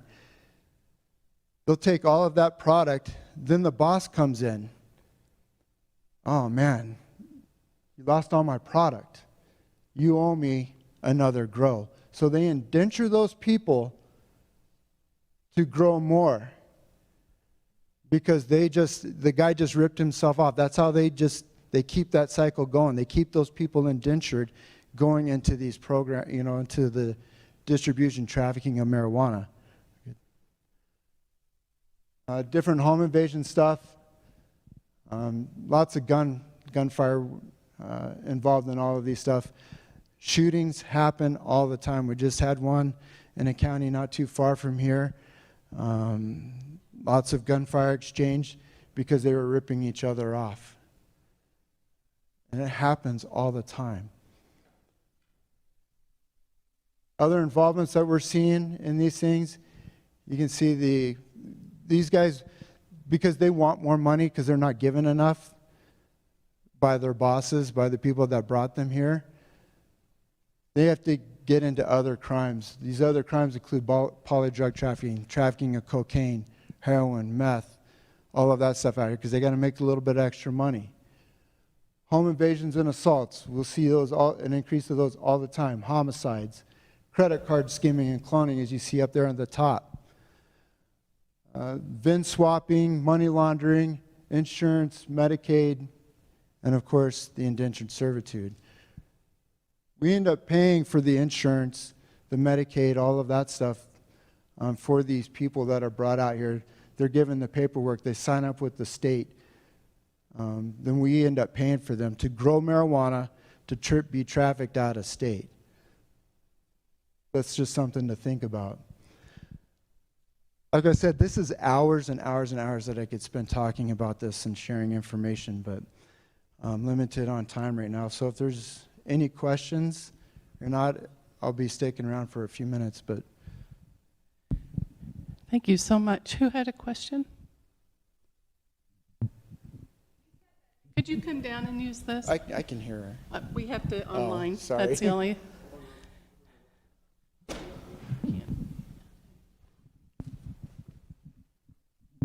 You said that they ship it through UPS and the post office.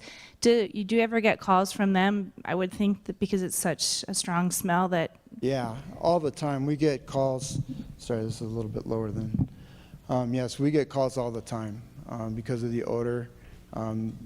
Lots of reports on that. Patrol usually can go out there and pick those kinds of things up. But yes, we do all the time.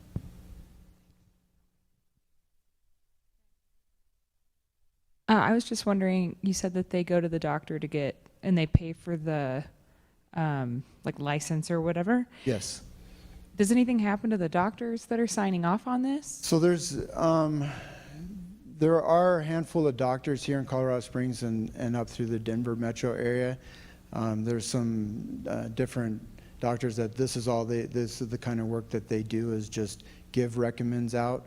As far as trouble, that's not for me to be able to answer. We don't go after them for anything because basically we're not finding violations of law at this point. That's something more for for DORA, for the Department of Regulatory Authority, to look at a little bit further, but nothing that comes under our scrutiny. I have one from our online participants. How much permanency do we see in these kinds of operations? Will one victim stay with the same operation until the operation is busted, or do they move around or get moved around? Great question.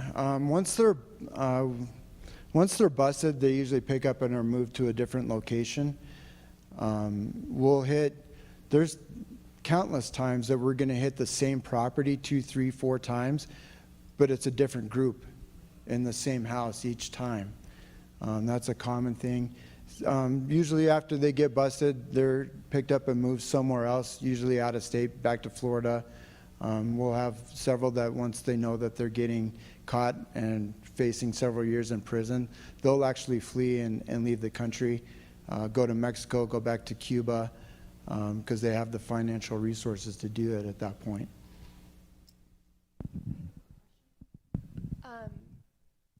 If marijuana was legalized in every state, do you think that would reduce what's going on here? Or would there still be a need to send out pounds and pounds of marijuana? Great question. That's asked every single time I do a presentation. That would consist of a very long answer, because what we're looking at right now is we're looking at other states that have legalized it and it hasn't slowed anything down at all. We were looking at Oklahoma, our sister state to us. They've legalized it there, and it's kind of a free-for-all. We have a lot of our drug trafficking organizations leaving here and going to Oklahoma, and now Oklahoma's reaching out and going, what do we do? But this still, as long as it's in demand, anywhere in the United States or anywhere in the world, there's going to be a market for it, a black market. Just like there's a black market for liquor, a black market for tobacco, anything out there that's in demand, there's going to be a market for it. So legalizing it, I don't know if it'll actually change that or not. I think I could spend an hour talking to you about it. Sure.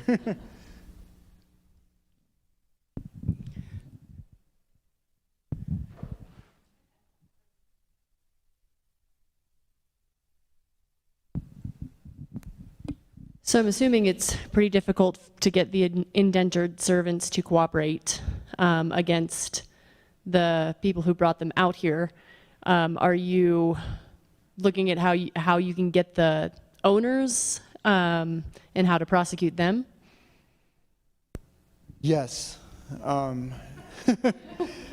Just recently, so I just did an interview recently with a guy that we took into custody because of an illegal grow operation and trafficking that they were doing. And sitting down for about an hour with this particular individual who was not a United States citizen, he told me the story of why he was brought here, that he was promised to make X amount of money. Then the boss came in and right at the harvest, and he said, all of this is bad. I'm just going to throw all of this away. So they came in, cut everything down. The boss took it, processed it, sold it, and the guy told us he found all of this stuff out later, which I believe because we hear stories like that all the time. But yeah, to shorten this up, yes, we're trying to find out who the bosses are, because they have multiple properties throughout Colorado. A lot here in El Paso County. We're going after them. The biggest problem that we have going after them is proving their connection to the grow, because there's no evidence usually at these grow locations of their involvement. It's just the person that's there. It's their word against the actual bosses, and that's the hardest part for prosecution, to get these people in custody. We've been successful with it a handful of times for sure, but it's very difficult, and the ones that end up suffering the most are the ones that were brought here to do it. So, but yeah, we're trying. We're doing everything we can. So. The homes, yes, and they're usually rental properties run by property management companies. Like the homeowner themselves, if they want it to be a rental, they give it over to a property management company, and then that property management company is then responsible for who they lease it out to. And I just spoke with a property management company yesterday. They were leasing out a house. We're leasing it to a young female that had good credit, looked good on paper. They obviously had no idea that she was turning it over to some traffickers, and they had come in and set up the entire house that we hit earlier last week after they were stealing power and running a massive operation inside of this home. And when I talked to the property manager, he goes, we had no idea. We had no idea this was going on. And we're not talking about a handful of houses, we're talking hundreds of houses here in El Paso County. Thank you so much. I appreciate it. If you have any more questions, will you hang around for a little bit? I appreciate it. Thank you so much.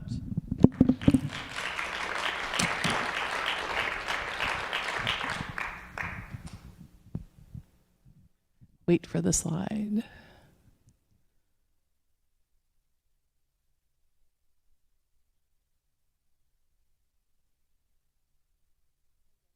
Okay, so this is our call to action. We've learned about serious issues affecting victims and our community today. We've learned from Laura Mullen about successful efforts to curtail illicit massage businesses in Aurora and Denver. We'd like to see the same here. Your program has an email address for City Council. We encourage you to write and ask for ordinance regulating massage businesses. The task force is partnering with Reclaiming Hope to bring holiday stockings to women who work in local massage businesses. If you'd like to shop for items or donate, visit the Reclaiming Hope table or reclaiminghope.org. We also encourage you, as all good technology goes, to attend our meetings on the second Tuesday of each Monday virtually at First United Methodist Church if you'd like to attend in person. If you'd like to learn more about community presentations, attend an in-person training before our next task force meeting by Lisa Brandt. She'll present you the training on Human Trafficking 101 and how to present it in our community. Visit ht-colorado.org to learn more about the Human Trafficking Task Force of Southern Colorado. At this time, I'd like to welcome our chair. There she is, Julie Beller.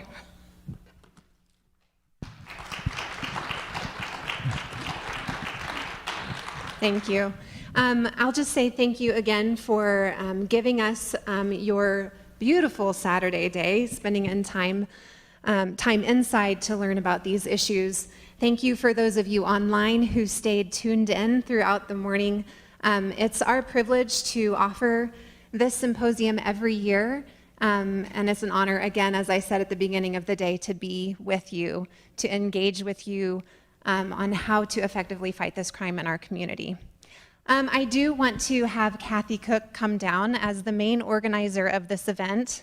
And you guys, last year we pulled off our very first complete online event. This is our first attempt at a hybrid event when we're still sort of in the midst of a pandemic. And Kathy worked her tail off to figure out how we do this. Where do we do this? Can we do this? And I'm so appreciative for the months of effort and the mental and emotional stress that it causes to put on something like this when you don't know if it's going to be able to happen. Appreciate you so much.